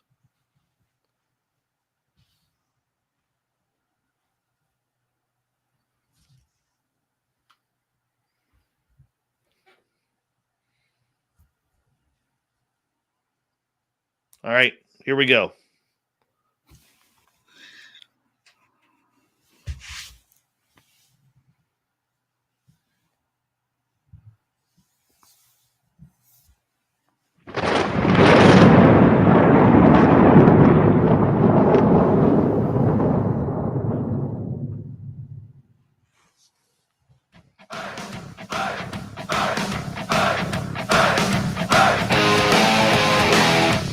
We passed the halfway point of Spaced Out Radio tonight. My name is Dave Scott. Thank you so much for taking the time to join us. We really do appreciate it. Want to remind you that if you missed portions of this show or others, check out our free archives by going to youtube.com/Spaced Out Radio. Do me the favor, hit that subscribe button. Our website is spacedoutradio.com. We have a plethora of features for you. Rock out to Bumblefoot, read up on Shirky Poo's Newswire, check out our swag as well. Follow us on Twitter at Spaced Out Radio and on Instagram, Spaced Out Radio Show. We are also new to TikTok at Spaced Out Radio, so check us out and follow us there as well. We are talking paranormal with Ross Allison from A.G.H.O.S.T down at the beautiful Emerald City of Seattle, Washington, and we're going to get into some ghost stories here. Ross, coming off of 2020 with COVID being the way it was, shutting everything down, you had to shut down your Haunted or Spooked in Seattle Museum. You had to shut down your ghost tour, but things are starting to open up again for everything. I'm curious, how has 2021 changed in the view of what you do for a living? Well, it's still been kind of a soft and slow opening for us, to be honest. We're not where we were before COVID. So there's still a lot of recovery. There's still a lot of catch-up time to get involved. So still a lot of healing as well. So I still keep trucking along. It's given me the opportunity to write more books. I got quite a few books that I'm working on with David Weatherly, and a book that I'm working with Chad Goodwin as well. Yeah, I understand how it affected you, but are people still coming out of this now like, my God, your tour is back? I've wanted to take this tour for a long time, man. Yes and no, because still we're dealing with the fact that we don't bring in the numbers that we used to bring in, because not a lot of people still want to be out in the public. So there's still a lot of that happening. So it's I think it'll take us in probably another year before things get back to normal, but we're out there, we're doing our tours, we're doing everything we can to protect ourselves as tour guides and protect also our customers. So when it comes to Spooked in Seattle, we're slowly trucking along, but it's getting there. Have the ghosts been more active since coming back, considering that they've had a long time not to perform, or maybe even got lonely? I mean, because I noticed that on our tour that we did up here, if like, say, for instance, going back to 2017 when we had the forest fires, the tour, when we weren't there, or pardon me, when we came back, was a hell of a lot more active than previous to being there. It was almost like the ghosts there were excited to see us and excited to come out and join us.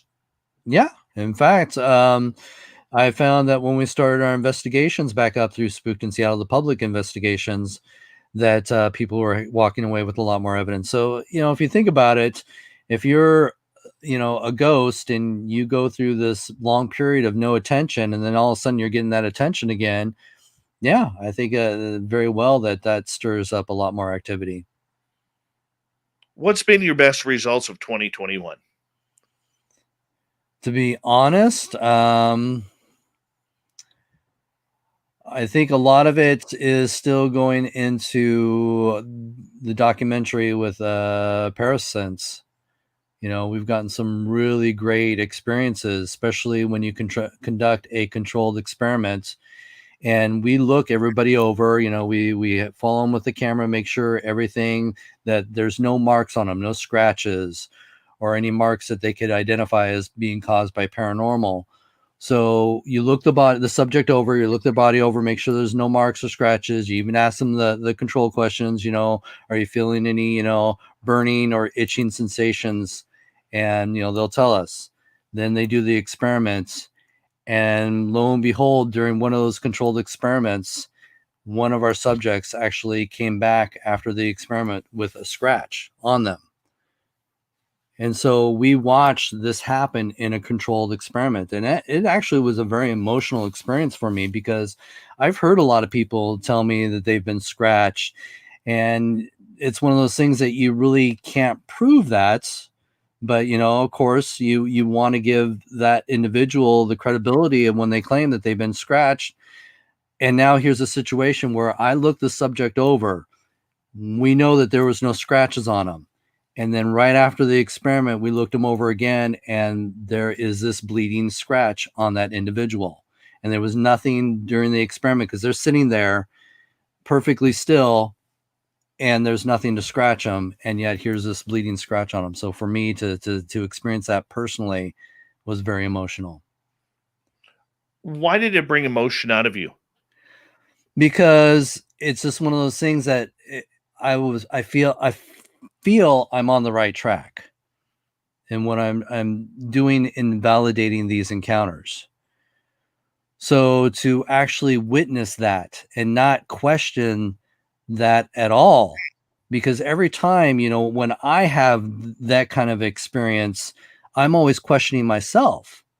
Like I said, when I felt I've been touched, I questioned, was it just my shirt settling, or was it my jacket? Or when I felt like, I felt a push, it's just like, was it just, my balance was off or something like that as I was walking. You always question yourself, because you can't always just label everything paranormal, especially when you don't have the data to back it up. So it just becomes a personal experience. And that's one of the biggest challenges we have with Parasense is, we're trying to validate these personal experiences. And so to see a subject with no scratches sit down in a chair, and then when they get up from the chair, there's a bleeding scratch on them. That for me was like, wow, I'm really proving something here, because I think for the first time in history, a scratch has been documented. When people get attacked, is there usually a reason for that incident happening? And when I say attacked, I'm not saying it doesn't have to be in a malicious way. I'm just saying, even say tapped on the arm or hair tugged, not pulled, tugged. Mhm. Have we been able to figure out why that happens yet? No, you never know why one individual out of a group will be targeted. It could be, we could assume maybe they're attracted to that person. Maybe that person reminds them of somebody, or maybe they were just the closest to the ghost itself. So you never know exactly why the ghost targets an individual, until we can sit down and communicate with the ghost like we're communicating right now. It's always going to be, second guessing. Ross, I'm wondering if it has almost something similar to UFO experiencers or ET contact experiencers, where some people just seem to have this I like to make fun of it and call it the Kmart blue light special going off, where back in the day, for those who are old enough to remember Kmart, where they used to, take, if they had a sale on something, they'd bring a big blue light out, like a police light, and you'd have to find it, and they'd have it on for a short period of time. So I'm wondering if people are like that, much in the paranormal as they are with ET contact, because you could have a group of 20 people experience ET contact, and 19 of them don't have anything happening, Right. and one does, and it's Right. almost the same as the paranormal. Well, there are theories that, of course, those who may be a little more sensitive, those who are more psychic, um, do tend to draw the phenomena itself. So that very well could be part of it. Are there similarities?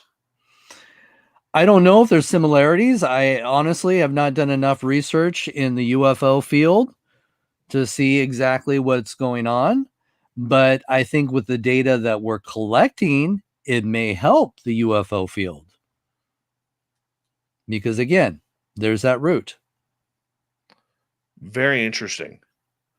Very interesting indeed. And that's quite plausibly it. I mean, because there are a lot of people, including your friend and my friend, David Weatherly, who believes, and I strongly believe this too, that all of the phenomena are tied together. It's very possible. So that means if that is possible and that is what's going on, then we're relatively easy to see that maybe what's happening with ET contactees is also the same phenomena that is happening to people who are experiencing any type of physical touch, or, no matter how good or bad it is, from any ghost or spirit. Right. We all need that data to have a better understanding of what's going on. And that's what we're trying to do. If you want to apply that data to your own personal beliefs or theories out there, then we welcome it, because it may give us a better understanding of what could be going on. Maybe you're right. Maybe they all tie in together.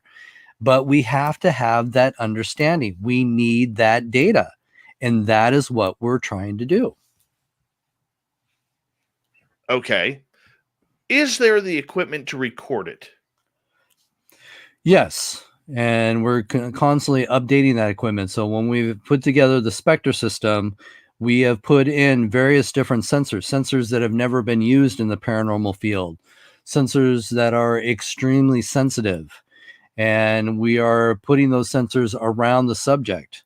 So we're also not only collecting data of these possible phenomena happening, but we're also the first to track the phenomena, because we have so many sensors around the subject. We can see where it comes from, what sensor is going off, and where it's going. Okay, so explain to our audience, and I don't talk a lot about gear usually, because a lot of people out there will not understand it. But what type of equipment are you using to register the phenomena? Like I said, it's just a bunch of different sensors put into one unit. So we have 4 different units that surround the subject. And those sensors are what we're using to track the phenomena when it happens. On the subject, are you using any type of heart rate monitors or anything along those lines too? We have in the past. We've monitored brainwave activity. We've monitored heart rate activity as well with some of my experiments. But we want to advance it. We're actually looking to add more to that. Like I said, this is just scratching the surface here. No pun intended there. We are actually advancing the field so much just by what we've done so far. And with all the ideas that me and Chad have, we're going to be going even further with a lot of this research. How does the equipment work when it comes to paranormal investigation? So take a piece of gear that we may not know, and how does it work? Well, like I said, it's just all these different sensors, and it depends on which a sensor is. If you put an EMF sensor in there, anytime any paranormal phenomena gets close to it, it's going to set off a spike in the readings. So we can actually see the numbers. If you watched our trailer, you'll actually see the numbers, what the difference is when you're dealing with a controlled experiment and when there's a change around the subject. So you can actually see the data change. So that shows us that there was something there, something happened, something interfered with the environment. And like I've always told people, there's no such thing as a ghost meter that's going to tell you, yes, there's a ghost standing right next to you. What we're doing, and the best that we can do, is take a bunch of different sensors that read the environment in many different ways. And so now, with all these different sensors, we can see exactly what combination is happening to interrupt the data, to show that there is a spike here, that something is happening. Have we come close to developing that piece of equipment that can tell when a spirit is entering the area? I think with the data that we're collecting, we're having a better understanding. But again, we don't know what a ghost is made of. So we can't tell you, was that a ghost? That's where we need that data. That's where we need that better understanding of what is happening when people have these experiences. Because if we have that data and we can see that this, this sensor and this sensor and this sensor are showing up every time when somebody says they're being touched, wow, maybe that's what a ghost is made of. Okay, so let me ask you your definition of what is a ghost then. Well, if you're going with popular belief, a ghost is the spirit or soul of an individual that has passed. But if you're trying to be more scientific about it, it's some form of energy. It's an energy that seems to disrupt the environment in many ways than one. Oh, I have so many questions for you. Sure you do. So I wish many. Chad was here because he's our scientist, and I'm sure he would love this. He would No. love to have these topics with discussions with you. Oh yeah, it's been a long time since Chad was on this show. I think it's been about a year and a half, 2 years, and it's definitely time to bring him back on to talk about some of this scientific side of the paranormal, because I don't think a lot of people, including myself, really fully understand how technical it's becoming. Well, that's the thing, is no one's really been doing it. No one's really, when you look at a lot of these ghost hunting shows, they're not really being scientific in their approach. They're so dependent on suggestive devices or their EMF detector to go off. Well, a blip on the EMF field does not prove a ghost. You have to have more data than just that one little blimp. And so you got to have so much more. And that's where I find that the ghost hunting field has gotten so lazy and so dependent on suggestive evidence that, and the lack of training, they don't know how to be scientific because the shows aren't being scientific. So that's another big challenge we have ahead of us, is we have to open this door of science to a community that enjoys ghost stories and help them understand what is really happening and what we are actually trying to prove. Because when you're dealing with a believer in ghosts, you really don't need the proof. But what we're trying to confront, the skepticism in this field, now we need the proof. We need that data. Isn't it thinning it out, though? Like taking all the evidence that you have got or collected, or the experimentation that you're doing, isn't it thinning out the process a little too thin and going into different areas? I'm not asking this properly, and I apologize. I look at the Bigfoot field. Let me explain it this way. I look at the Bigfoot field, okay? We have the people who believe that it is a monkey or a great ape, and they're not interested in anything else. We have the people who believe all the woo involved with it. Then we have the people who believe that they are a people and should have voting rights as well. Okay, that we've thinned out the subject matter so much that it's going to be nearly impossible to try and find some sort of actual process or understanding of the phenomena in general. So my question is to you, which group is actually doing the real research? My answer to that would be the group that's not excluding anything, because science is not about exclusion. It's about finding the answers on what to exclude and what not to. It's all about being unbiased in your research. And that's what we are trying to do. So hopefully we will actually bring that all back to the field. What are we missing here? Or as if we take the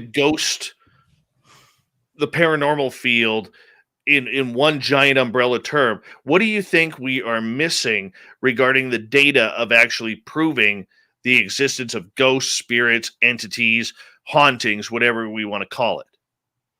What are we missing? We're missing the data. We're missing the fact that people aren't publishing their research if they are collecting data. We're missing the fact that there's not enough people being more skeptical more, critical thinking of being applied, more common sense being applied. We're missing a lot of that. And that is a challenge, because sometimes you wonder if the audience is too far gone because they're so dependent on what they see on TV. And you have to show them that a lot of these shows are for your entertainment. If you get bored, you're not going to tune in next week to watch the next episode. So they have to keep it exciting for everybody. And we all know science can be boring for a lot of people. People don't want to see the numbers. People don't want to see the data. And it's sad, because we are really, truly trying to prove something or validate something.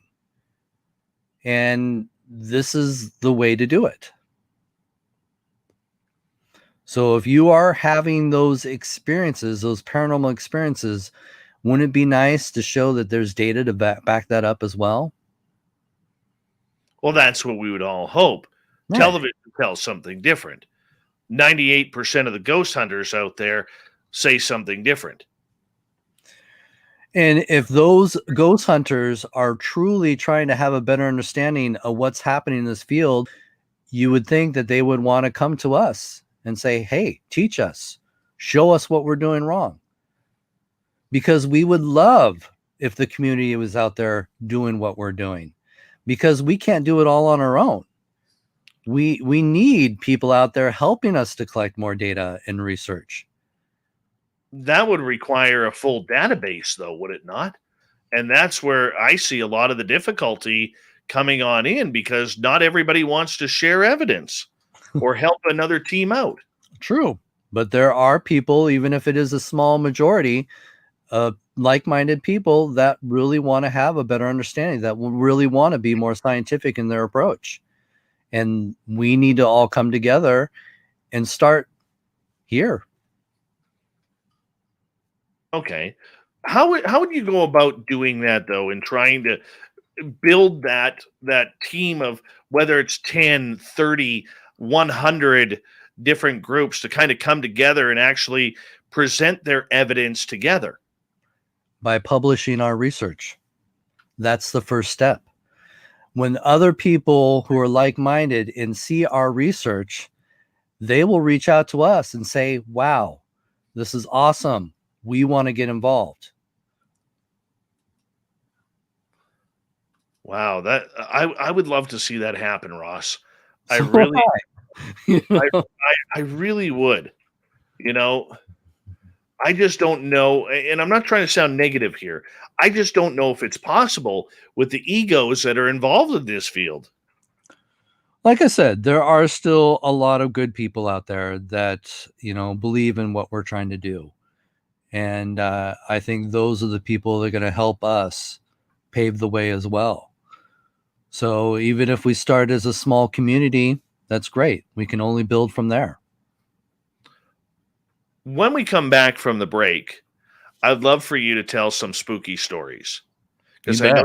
I know you got quite a few that you're always good to share some of your spooky encounters that you've had, because you know what? We could talk ghosts all night long, but I know our audience also wants to hear some spooky stories that you have encountered while on the road, on checking out all these haunted locations across the United States and wherever your ghost meters take you. Ross Allison from A.G.H.O.S.T. You can find all his books on Amazon. He's a great author, one of the best researchers, and we got him for another 30 minutes here on Spaced Out Radio.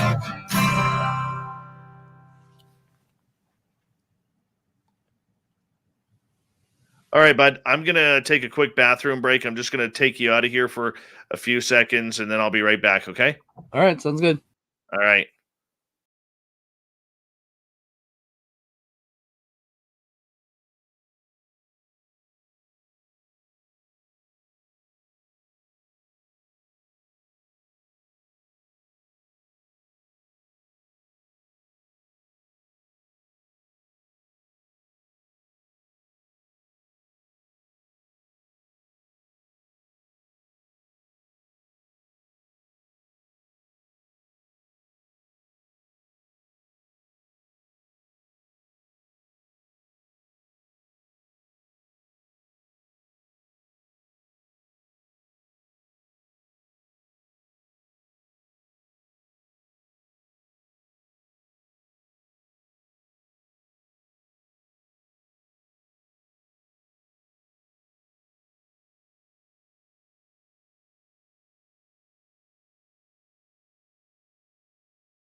All right.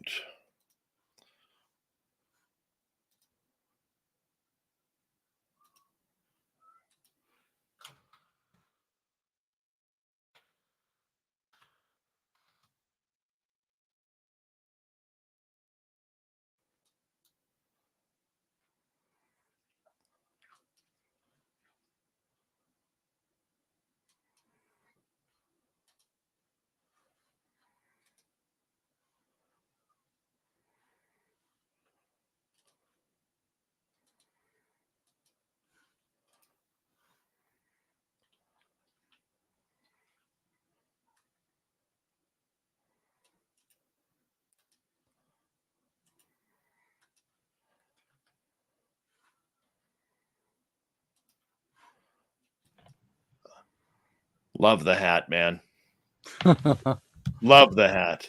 So would you hit the wrong button? Get us kicked off? No. I just put you back in the green room. Oh, okay. I put myself in the green room there for a minute. We got about 90 seconds, bro. So I hope I'm doing okay. You're doing great, as per usual, buddy. As per usual. Well, I hope we're building more of an audience than losing an audience. We're pretty steady all night. Awesome. Even those that question the nudity? I don't care. I really don't care. Let me see here.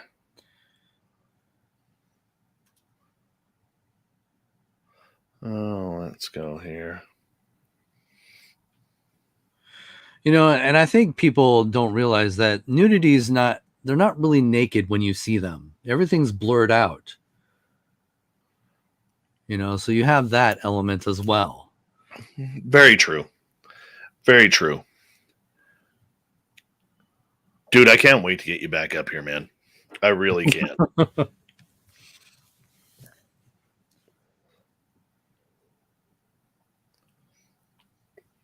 That's pretty awesome. We got about 25 seconds here. Okay.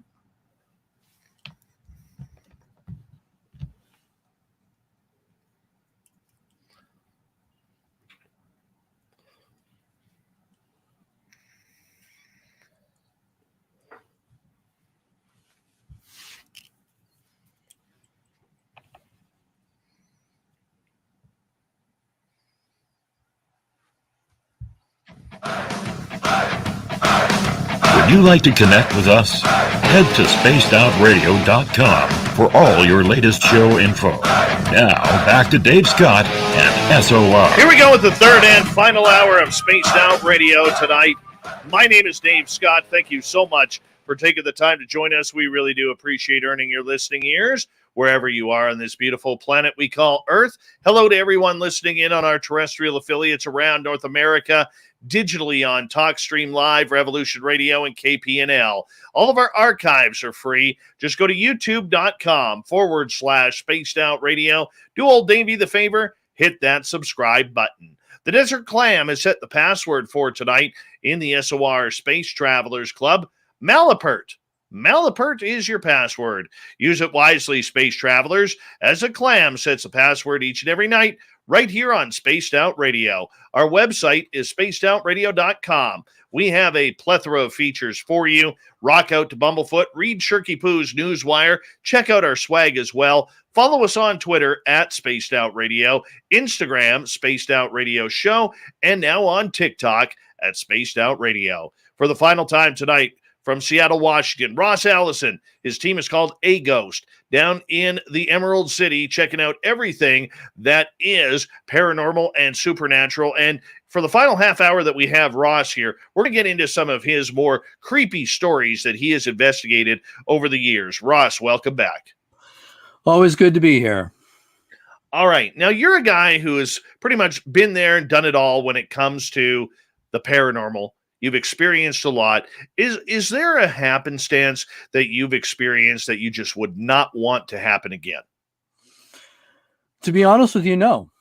I've been, in some of the scariest places around the world, and I've had situations where I would say I've been a little uncomfortable, but I would never say no to having the opportunity to investigate a location.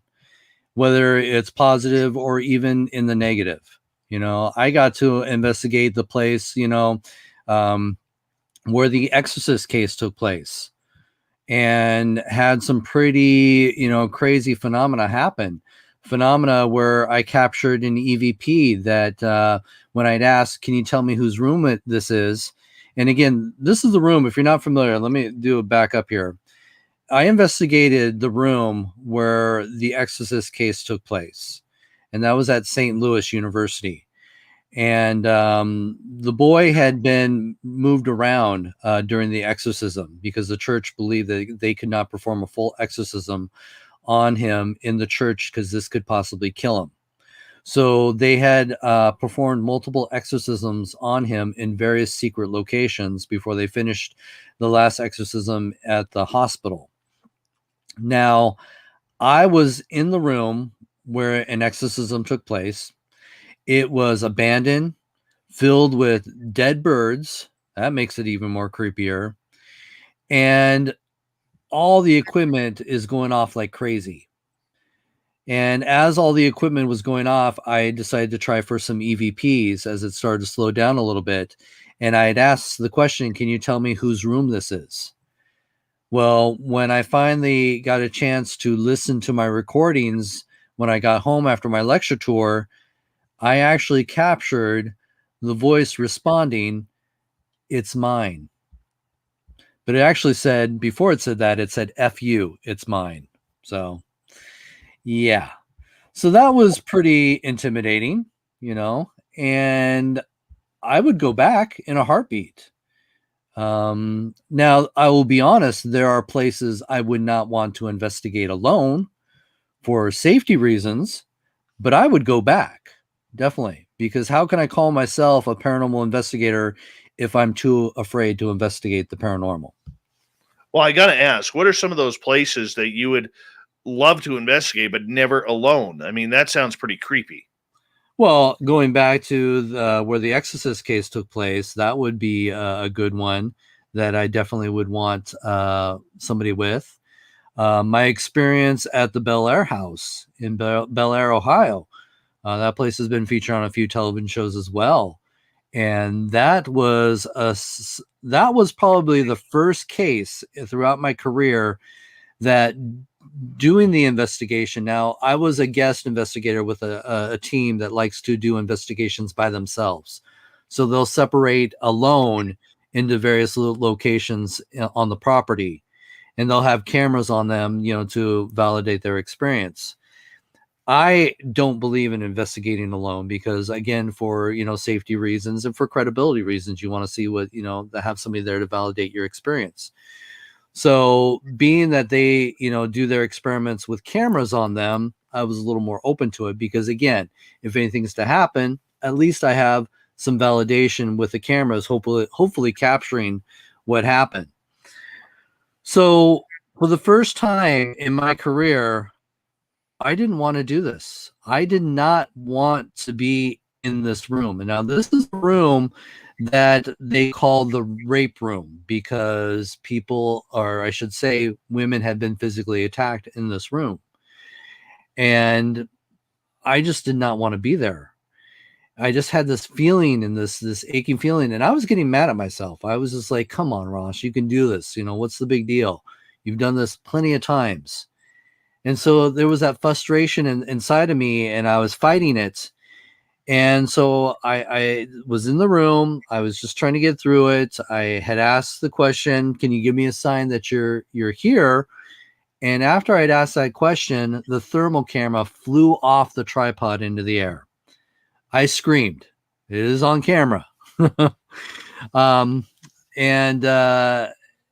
it was just a situation that I think something was there in the room, and it was warning me.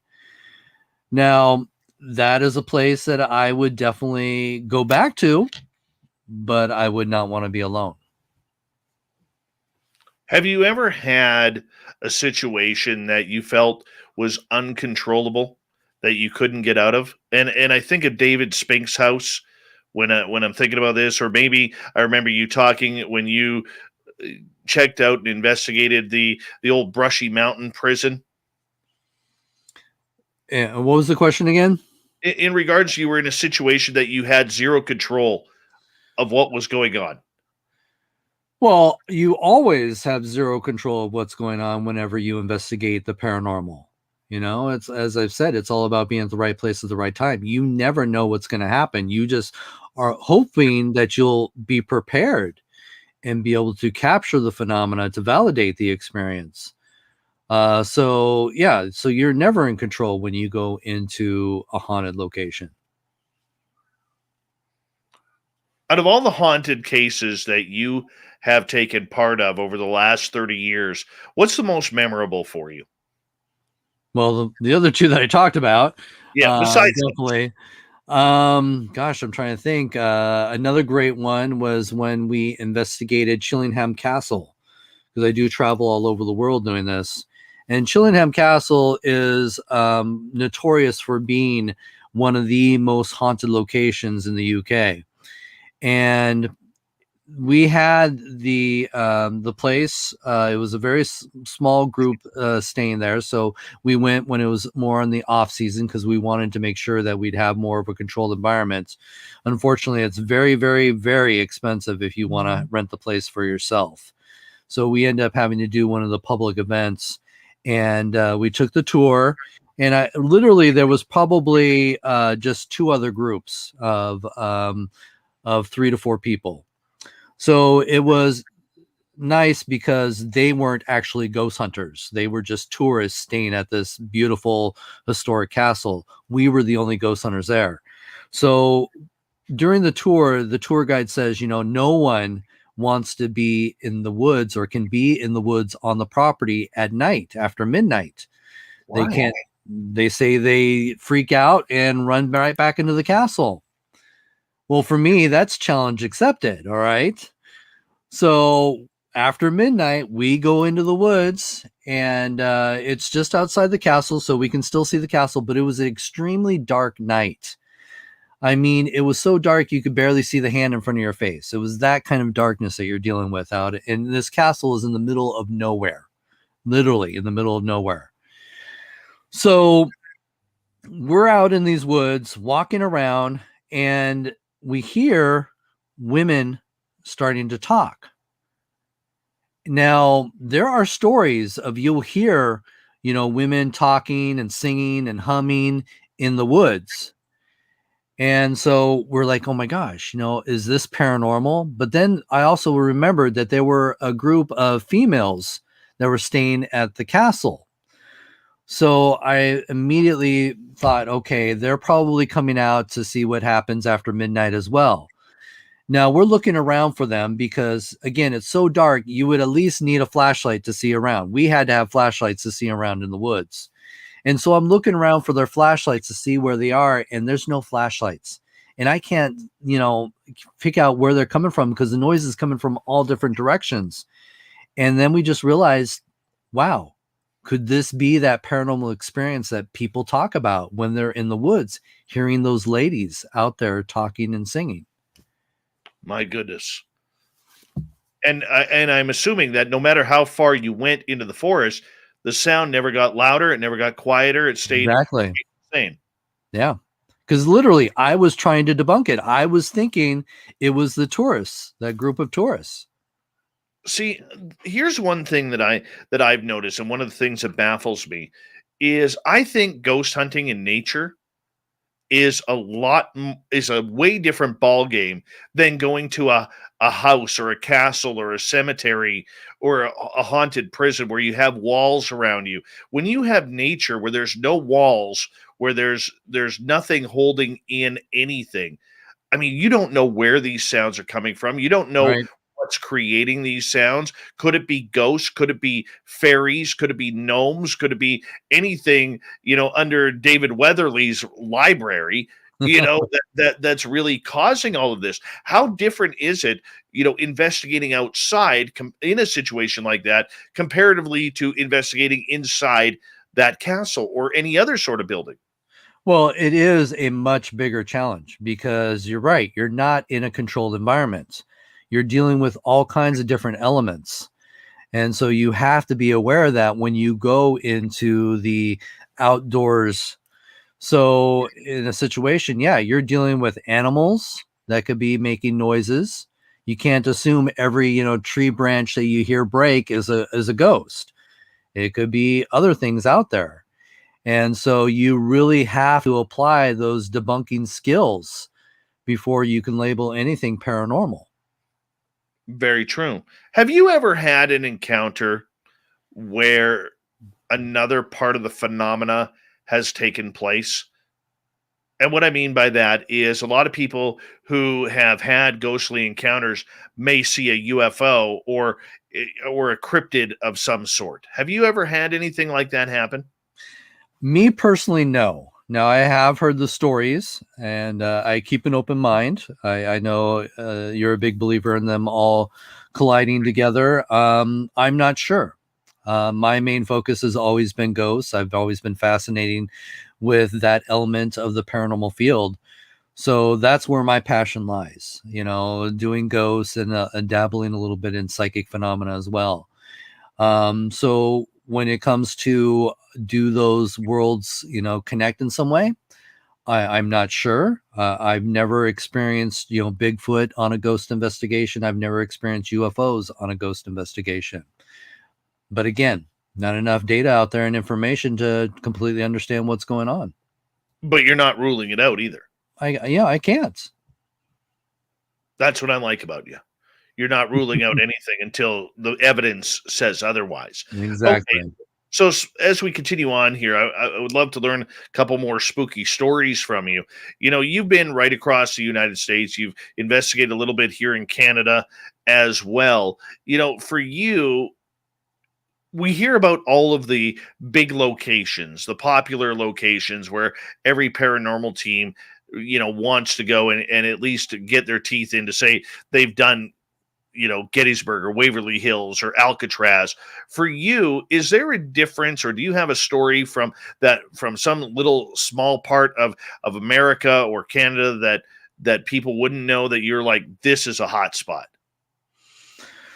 Oh, that's a hard one. I'd have to think a little bit more about that because I have been to so many places. And yes, it's on the bucket list to hit a lot of the more popular locations, like Gettysburg or, some of the sane asylums or prisons.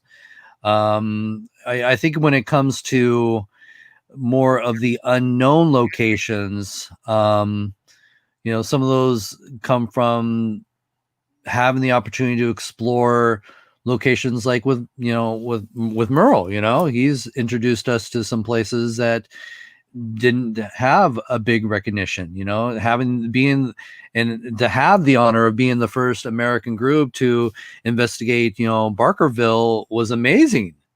What did you find there?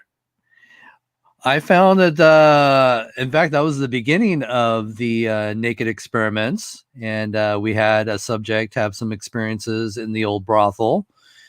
So that was pretty interesting. I know in the, what was it? The old opium house. We had some pretty interesting EVPs that we captured there. So that's a place that a lot of people don't know of. Especially being haunted. So that was a huge honor to investigate that place. Excluding people's private homes and property, or even some of the businesses, it's something I'd have to think a little bit more what some of the places that people don't really know, because I am so much about publishing the research. And now that me and David have had the opportunity to work together and put all these books out on haunted locations, a lot of those places are getting to be more well known now. Yeah, you're taking blame for that. Yeah, you are. A lot of people always want to know about demons. It always comes up with the paranormal, and I know you're on the side of, there isn't a lot of demonic activity out there. It's blown out of proportion by the television shows where, a dog farts in the background and you got demons, and right now I could tell you in studio with my dog lying in here, Doug, Doug, you've met him before, we got demons in here right now as we speak. But I'm curious regarding this. Have you ever ran into demonic activity? And tell us a story if you have. Well, I don't like to use the term demonic, because if you're using the term demonic, then obviously you're using a belief of religion. And again, to be scientific in your research, you cannot be biased in any way. So I don't apply religion to my research or my belief system. So when it comes to negative encounters, yes, just due to the fact that you can have very negative people. In fact, when I wrote the prison book, Haunted Prisons with David Weatherly, you could learn so much about what horrible things a human being can do to another human being. That could be demonic or evil, as some people would like to put. And so, yes, I think that energy can remain. And so I have experienced situations, just talking about the, exorcist case. When you go into a room where an exorcism has been performed and you ask the question, whose room this is, and you get this very dominant male voice say, F you, it's mine. A lot of people would say that's evil.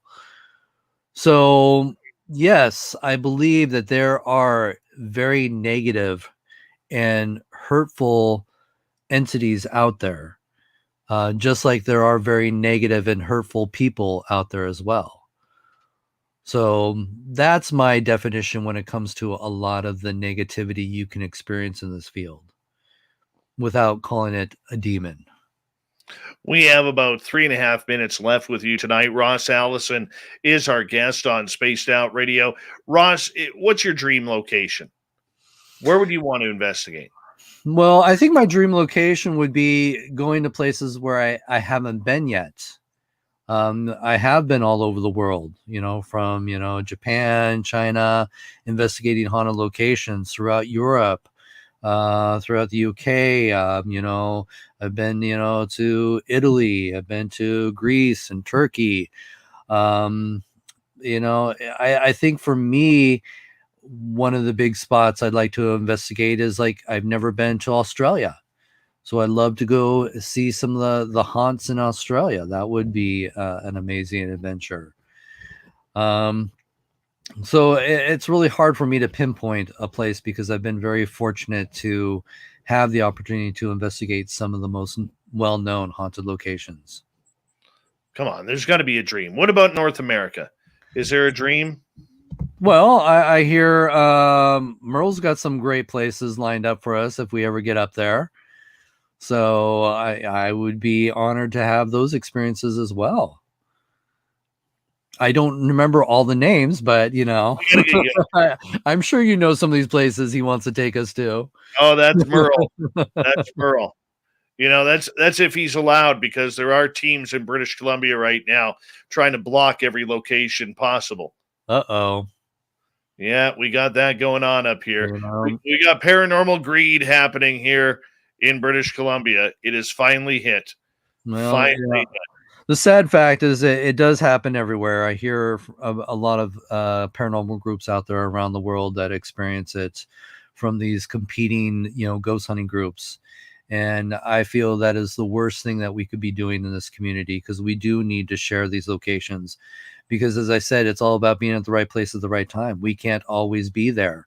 And so with other groups having the opportunity to share locations, hopefully we can collect the same evidence and build on the credibility to show the public that we are on the right path of, conducting investigations and collecting evidence. My good friend Ross Allison, I want to say a big thank you for you coming on the show tonight, man. Wearing the top hat at my request, because I love the top hat. And one day I'm going to get myself a top hat just so I can rock with you and Weatherly. That's for sure. Well, I'll put it this way. I will not wear this top hat again on your show until you have a top hat. No more making me the odd man out. All right. Yeah, I will go get one. I will go get a top hat just for you. Tell our listeners, my friend, where they can find you, your videos, your books, everything. We got 1 minute. All right. So I definitely encourage people to follow me on Facebook, Ross Allison Ghost Hunter. I do a lot of postings and a lot of live investigations there. You can find my books on Amazon, Ross Allison as well there. To learn more about Parasense, go to touchedbyaghost.com. You can see the trailer there, and we'll be uploading some of the experiments we've done. And then, of course, if you're ever in the Seattle area, check out Spooked in Seattle. We do ghost tours. We do public ghost hunts as well on a ship in an old elementary school, and we're opening up some more in the near future. Plus, you can also check out our death museum.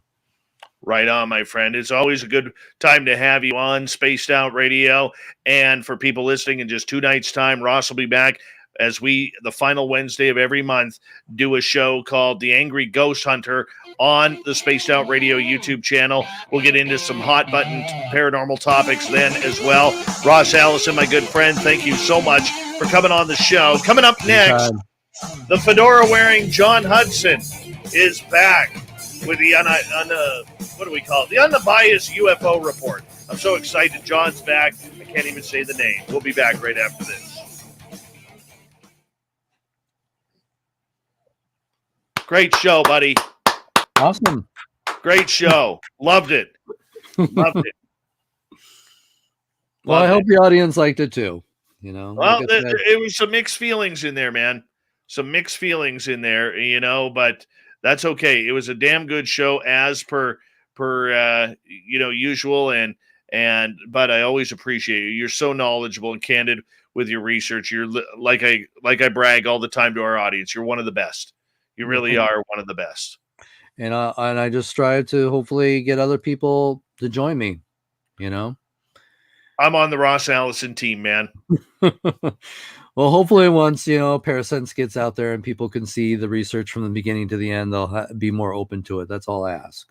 All right, brother. Well, you take care. I'll let you go. Enjoy your night. And much love to you, my friend. And we'll talk to you in a couple of nights' time, okay?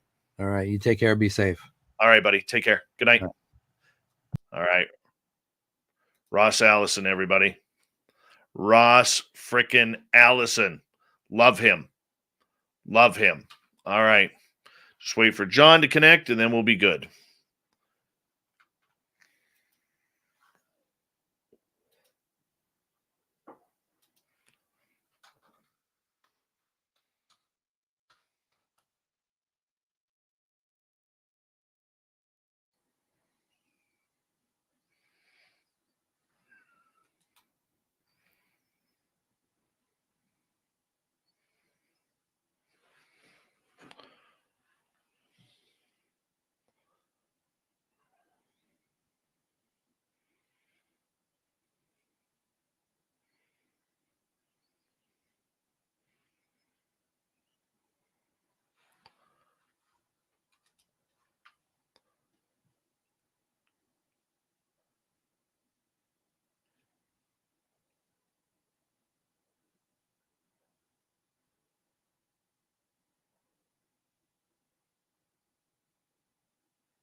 All right. Look at that. The fedora wearing John Hudson. What a beautiful friend. What a beautiful look. Let me get my earpiece hooked up here so I don't cause any echo here. How's the chin hair? Oh, hanging in, Had it going on forever. I'm actually kind of impressed that my wife is still, cool with it. I think she kind of forgot it existed, to be very honest with you. All right. Here we go, brother.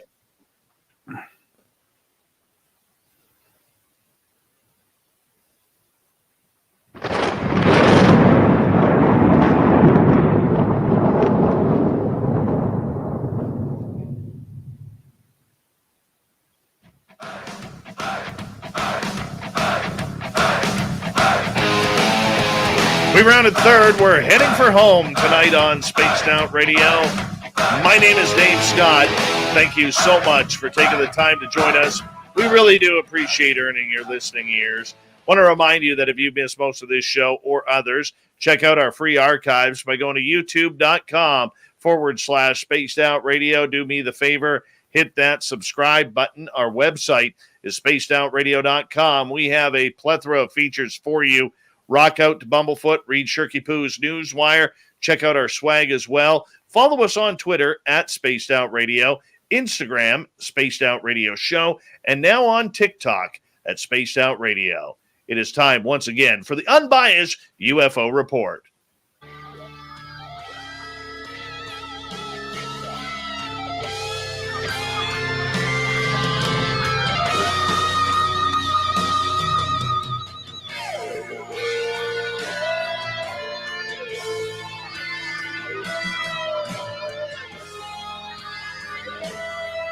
And once again, we are joined by the fedora-wearing John Hudson, where we take a look at everything UFO and the stories that are making it throughout the headline news. John, welcome back, buddy. I know you haven't been feeling well lately, and I know you took a week off last week, but we're sure glad to have you back, my friend. Oh, I'm very happy to be here too, David. I just finally sent you the itinerary. I apologize for not doing that earlier. That's okay. Yeah, all right. Let's get right to it. This Astro thing, man, this is a huge, huge report that could be coming out. Let's let everybody know what Astro is. Yeah, so basically, this is God, what's the best way to think of this? The best way to think of this is the one of the reasons why you see a lot of repetition in what you see in all of this movement is that there are repeated things being attempted. There are repeated attempts being tried to do things, and each one of them is like, oh, another swing at the fences, right? And we all keep hoping that one of these is gonna make contact, right? And so this case is one of those where essentially, you have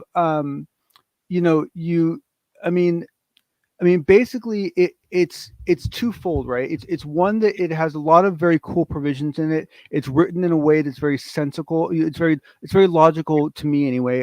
To me, it was very easy to understand. It didn't seem to be hiding anything in a lot of convoluted language, and so it was easy to understand from that point of view. And then outside of that point of view, because a lot of us, myself included, aren't super familiar with how the Gateway works and Beltway works and how that whole apparatus of Congress works, is that what we've been watching the selling of a lot of this language that has been passed around for a couple months now, right? And seeing who can get attracted to it and who cannot. And so essentially with this whole Astro, which I love the name of it, it cracks me up. Is now basically getting a bunch of people like, Elizondo and Christopher Mellon to basically step up and write blog posts and so forth. So to see all this kind of, all the kind of ants line up in the jungle, to support the most current likely candidate for victory, right? And if they fall, well, they'll be gladly missed. Next candidate, please, right? You just keep moving along. What choice do you have? Well, this is getting big, man. This is getting big, especially for public access to the information. When we are hearing senators in the U.S. government stating that we really need to bring this out to the public, do you really buy the fact that they are wanting to bring it out to the public, or that the people speaking, whether it's Senator Gillibrand, who has the motion on the table right now, do you think they fully understand or comprehend the magnitude of this story? I think sadly, I think the real sad truth of the matter is when it comes to security, there are probably some very vastly different ships in the night that are passing that explain some of this behavior that have nothing to do with one another, but get globbed all in together. So is some of it the U.S. maintaining its military supremacy with the 50-year head start? Sure. Some of it is that, I'll buy that for no problem. And I think there's a lot of things like that where it's like, this thing has an impact. This thing, I think it's hard to find a single silver bullet that that kind of explains all of it by any means, shape, or form. But I think you're starting to see what some of the more likely what some of the more likely suspects are in your lineup, of combatants in the future. Well, I will say this on the Max Moskovitz show out of, I believe, Denmark. I think that's where he's located. He recently had on Christopher Mellon, Luis Elizondo, and Avi Loeb talking about Astro. And Chris Mellon seemed to be very optimistic by his sources that there's a good chance this is going to pass. Yep. And Chris doesn't, honestly, I shouldn't even say that, but it's Secretary Mellon. This dude has earned his respect and deserves his respect. He's not someone who took it. He earned it. He's done some magnificent work in his different roles, and he really has his he has his finger as much on the pulse of that world as you can, right? Within reason, he's always going to be surprised. Sure, absolutely. Look what happened with TTSA, right? Everyone thought we were going to get that funding too, so things go wrong, but I think this time, I think a lot of lessons have been learned, and I think Mellon would be making that kind of statement. I don't think you'd see people coming in to support this as late in the process as we're seeing right now. If they, like most people in my mind, most people coming out now in support of this are coming because they're buying cover. They're not offering cover, right?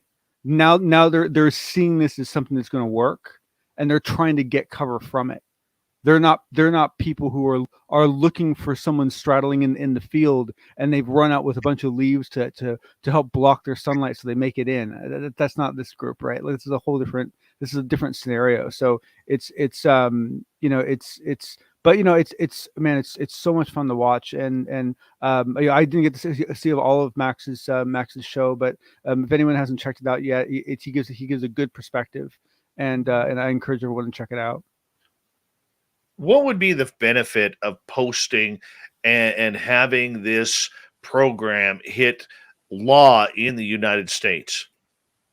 What do you mean by that? What would be the benefit to not only the United States but the world? Oh boy. Well, okay, look, here's the deal. This is not an if, okay? This is a when. And the when's always had components to it, right? Things that have to happen, right? And we all have a basic idea what those components look like. And this looks like the big thing. Like this looks like the thing. And if it stays looking like the thing as it continues, and then if they actually get the funding and the people to actually properly build it up, I mean, the problem is, man, is that you could have full bipartisan support of this. You could have every major U.S. news broadcast agency like cheering these guys on, like giving them like white carpets to walk on, and you're still not going to know. You're still not going to have any data to say whether how they approached the problem was a successful approach for 3 years. Right? Are we going to get true transparency out of this, John? Well, we will to a degree, but once again, it all depends on your point of view, right? Because I mean, look at like, okay, take for example, the F-35, right? A large percentage of the F-35 technology had to be invented for its use. It didn't invent before we did it. When we invented it, we didn't put it on normal patent cycles. We put it on short shift patent cycles, which means after they go through their normal short shift, like 15-year, I think it's patent cycle, they get released into the U.S. market for usage. Now, the U.S. market won't even know why they're welding this way. They won't know why they're building this way. They'll just know that they got some update to a patent. And what they won't know is it's got 30, 40, 50 years of U.S. Navy engineering behind it, right? And that's how a lot of this stuff gets, kind of gets, bled out into the world. And so, I mean, it's yeah, man, I don't know, Dave. It's certainly one hell of a time to be alive. I will say that. I mean, it is just it is. But I think that when you look at, I think that whenever you're going to have any kind of technology that can be stripped down to a point where it cannot be seen as a real competitive advantage, or it can be seen as such a competitive advantage that it's still worth it, like GPS, right? GPS is a really good example, right? GPS is something that the US government has run for Earth for free for a long time. Do we get a lot out of it? Oh, hell yes, we do, right? But we also do it because it's the right thing to do, right? And so I think that you will get some things, but anything that's seen as real military, 30 freaking years, lockdown, no one hears a pipe peep, no one hears anything about it. Anything that's considered to be competitive threat on a global scale is done through back channel doors with private companies, because it has to be, because the Air Force can't build jets, right? They have to ask Lockheed to do it, right? And then for all the stuff that doesn't potentially offend a local treaty, doesn't potentially affect a local export law, that stuff will become open and free. But that's going to be 2% of the technology, right? 5% of the technology. It'd be the stuff that like cleans water, does that kind of thing. Right. All right. Not going to give you lightsabers. No lightsabers, damn it. Dr. Michio Kaku came out with some interesting comments. Yeah, so this is just, I mean, once again, like I need to just stop worrying when I don't have a strong opinion about something that I'm mentioning, because I feel like I should be endorsing it if I'm asking you guys to read it. But my problem with some of these guys is that I read so much of their stuff that I just it gets kind of old hat for me with some of these guys. But the thing that I really liked about what he said is you can see in his language he's getting much freer to the way he talks and the way he's talking about what are the likely hypotheses for explanations of what we're seeing. And now not just saying, you see an evolution, I guess is what I'm getting at, right? It went from, just, it's not aliens or extra, now it's off world. And then there's off planet versus there's off this, there's under the, you can start seeing the language evolve, right? And the terminology evolve and so forth. And you're seeing, people from very different walks of life participate in it. Now, sure, you could put your tinfoil hats on and go, oh, it's a conspiracy. Someone's handing out new vocabulary lists for each week. Yes, here's your word, Bill, right? Like, no, I don't think it quite happens that way, but it definitely is. It is definitely huge progress, and it's fun to watch, and it's fun to see people like Professor Kaku getting some about of I don't know if it'd be credit or praise yet, but some recognition for the fact that he stepped out early and spoke his views about this stuff. I'm hoping to see more of that. All right. And finally tonight, we're going to see, as we talked a little bit just a few moments ago with Senator Gillibrand and her legislation about revolutionizing UFO studies. Have we heard when this is going to come down as of yet? Because I know in talking to people in the UFO field that I've heard, they're hoping on Monday. But it could be before, could be after. Yeah, the problem is these bills they're so big, and in the end, they're not fought over the whole thing. They're fought over 3 or 4 key issues that just end up bubbling up to the surface, at that at that given evening sort of thing, right? And so it depends. If a lot of really bad stuff comes out in it, they could easily dump it on Friday, because I mean, this is one of the best weekends in the U.S. year to dump news that you don't want people to look at. I mean, you could not ask for a better. I mean, I guess maybe like the Monday after Christmas Day might be a little bit better, but not much, right? I mean, it's like, this is about as dead as news can get. And so I'm very suspicious that that's why this is all happening when it's happening, because they're planning on burning it in the news cycle. I think if it comes out on Monday in the normal feed and so forth, then I think that means that we actually saw some bipartisan support and people are actually all getting kind of gung-ho about it, which would be kind of amazing to see. I'm going to make a prediction here, John. Please. News like this always comes out on a Friday afternoon. We saw it with the National Department of Defense or the NDI's report.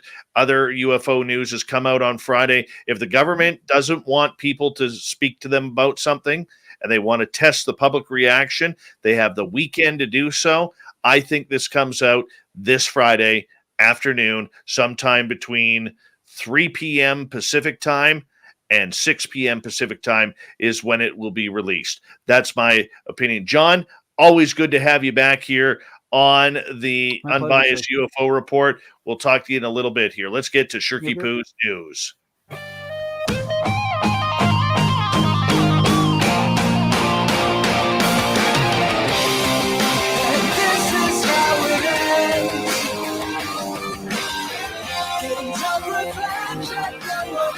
All right, let's bring in Shirky Poo's news here.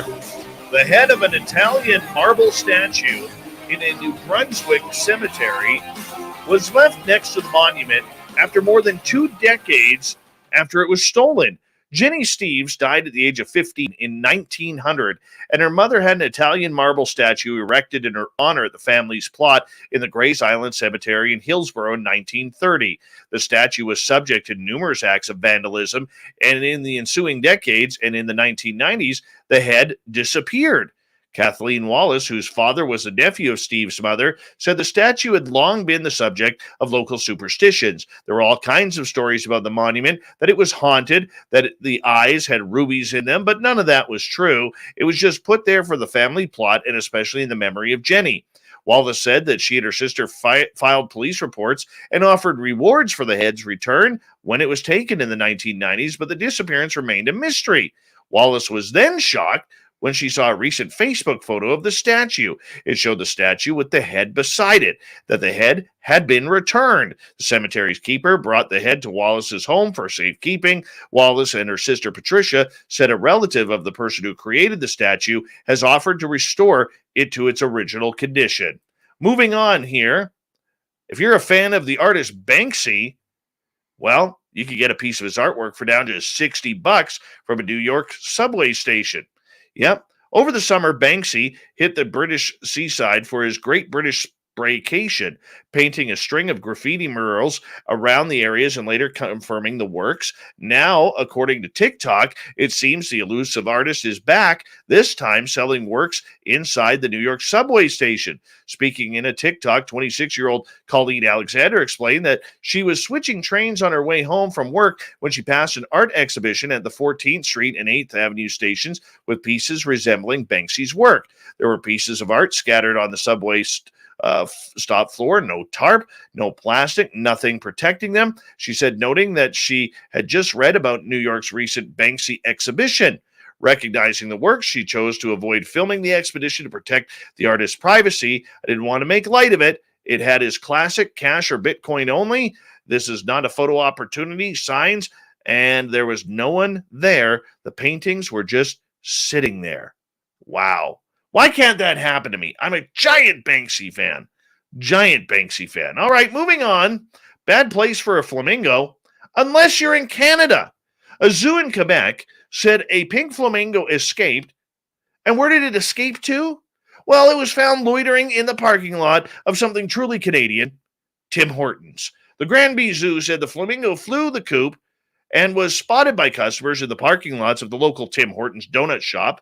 To reassure everyone that there wasn't a sale on shrimp at the IGA or a special on coffee at Timmy's, Carl Fournier, director of animal care at the Granby Zoo, said on TikTok, for reasons unknown, the flamingo escaped and flew away from its group. Our team quickly mobilized and captured him in a calm manner. No word if he got his box of Timbits.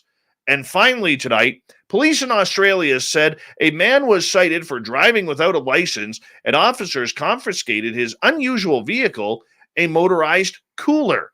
The Swan Hill Police Service said officers stopped a 25-year-old man who was spotted driving a motorized cooler on a sidewalk in Kerrang. A photo posted to Facebook by police shows a blue cooler on a metal platform with 4 wheels, an engine, and handlebars arranged to indicate the cooler serves as the smallest vehicle seat. Police also shared a photo of the motorized cooler to load onto the back of a tow truck. Like they needed a tow truck for this thing. Come on.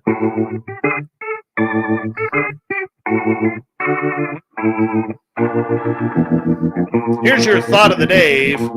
How do we advance the paranormal ghost investigating field? Kevin, by using proven scientific methods in a controlled double-blind experiment with human sacrificial test subjects and the torture of known loved ones.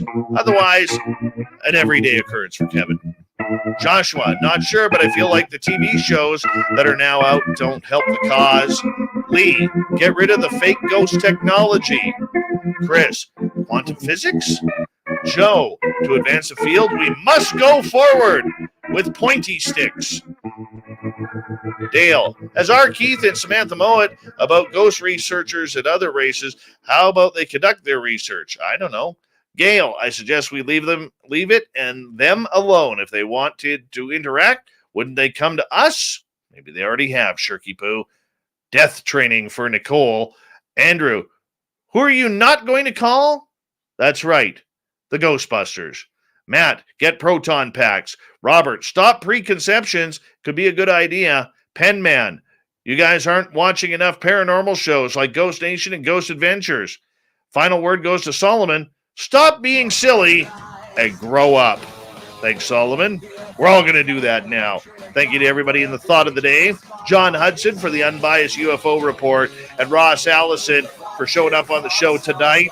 And, of course, Shirky Poo and her great news. We got Mr. Ron Bumblefoot Thal rocking in the background with Little Brother is Watching. Bumblefoot is the official music of Spaced Out Radio, rocking us in and out of every single show. Get your horns up for the guitar god himself. Special thanks to everybody listening in at home, at work, in your cars, wherever you may be. Thank you to everyone in our chat rooms tonight. YouTube, Twitch, LGAB, Revolution Radio, Spreaker, Facebook, the Space Travelers Club, and on Twitter at hashtag Spaced Out Radio. Remember, this show is copyright by Spaced Out Radio and SOR Media Ventures Limited. Thank you so much for choosing to share your evening with us, because together, my friends, Make a mistake. We're watching. we own the night. Mr. Bumblefoot, we need a favor. We need you to take us home.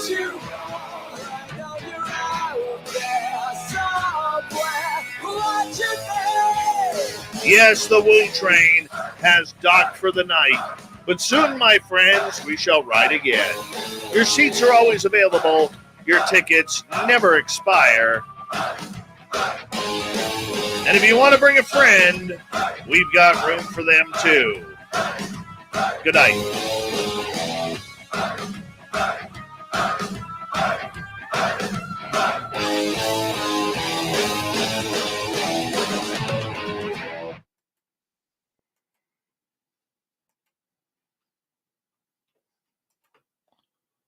All right, that's closed. That's closed.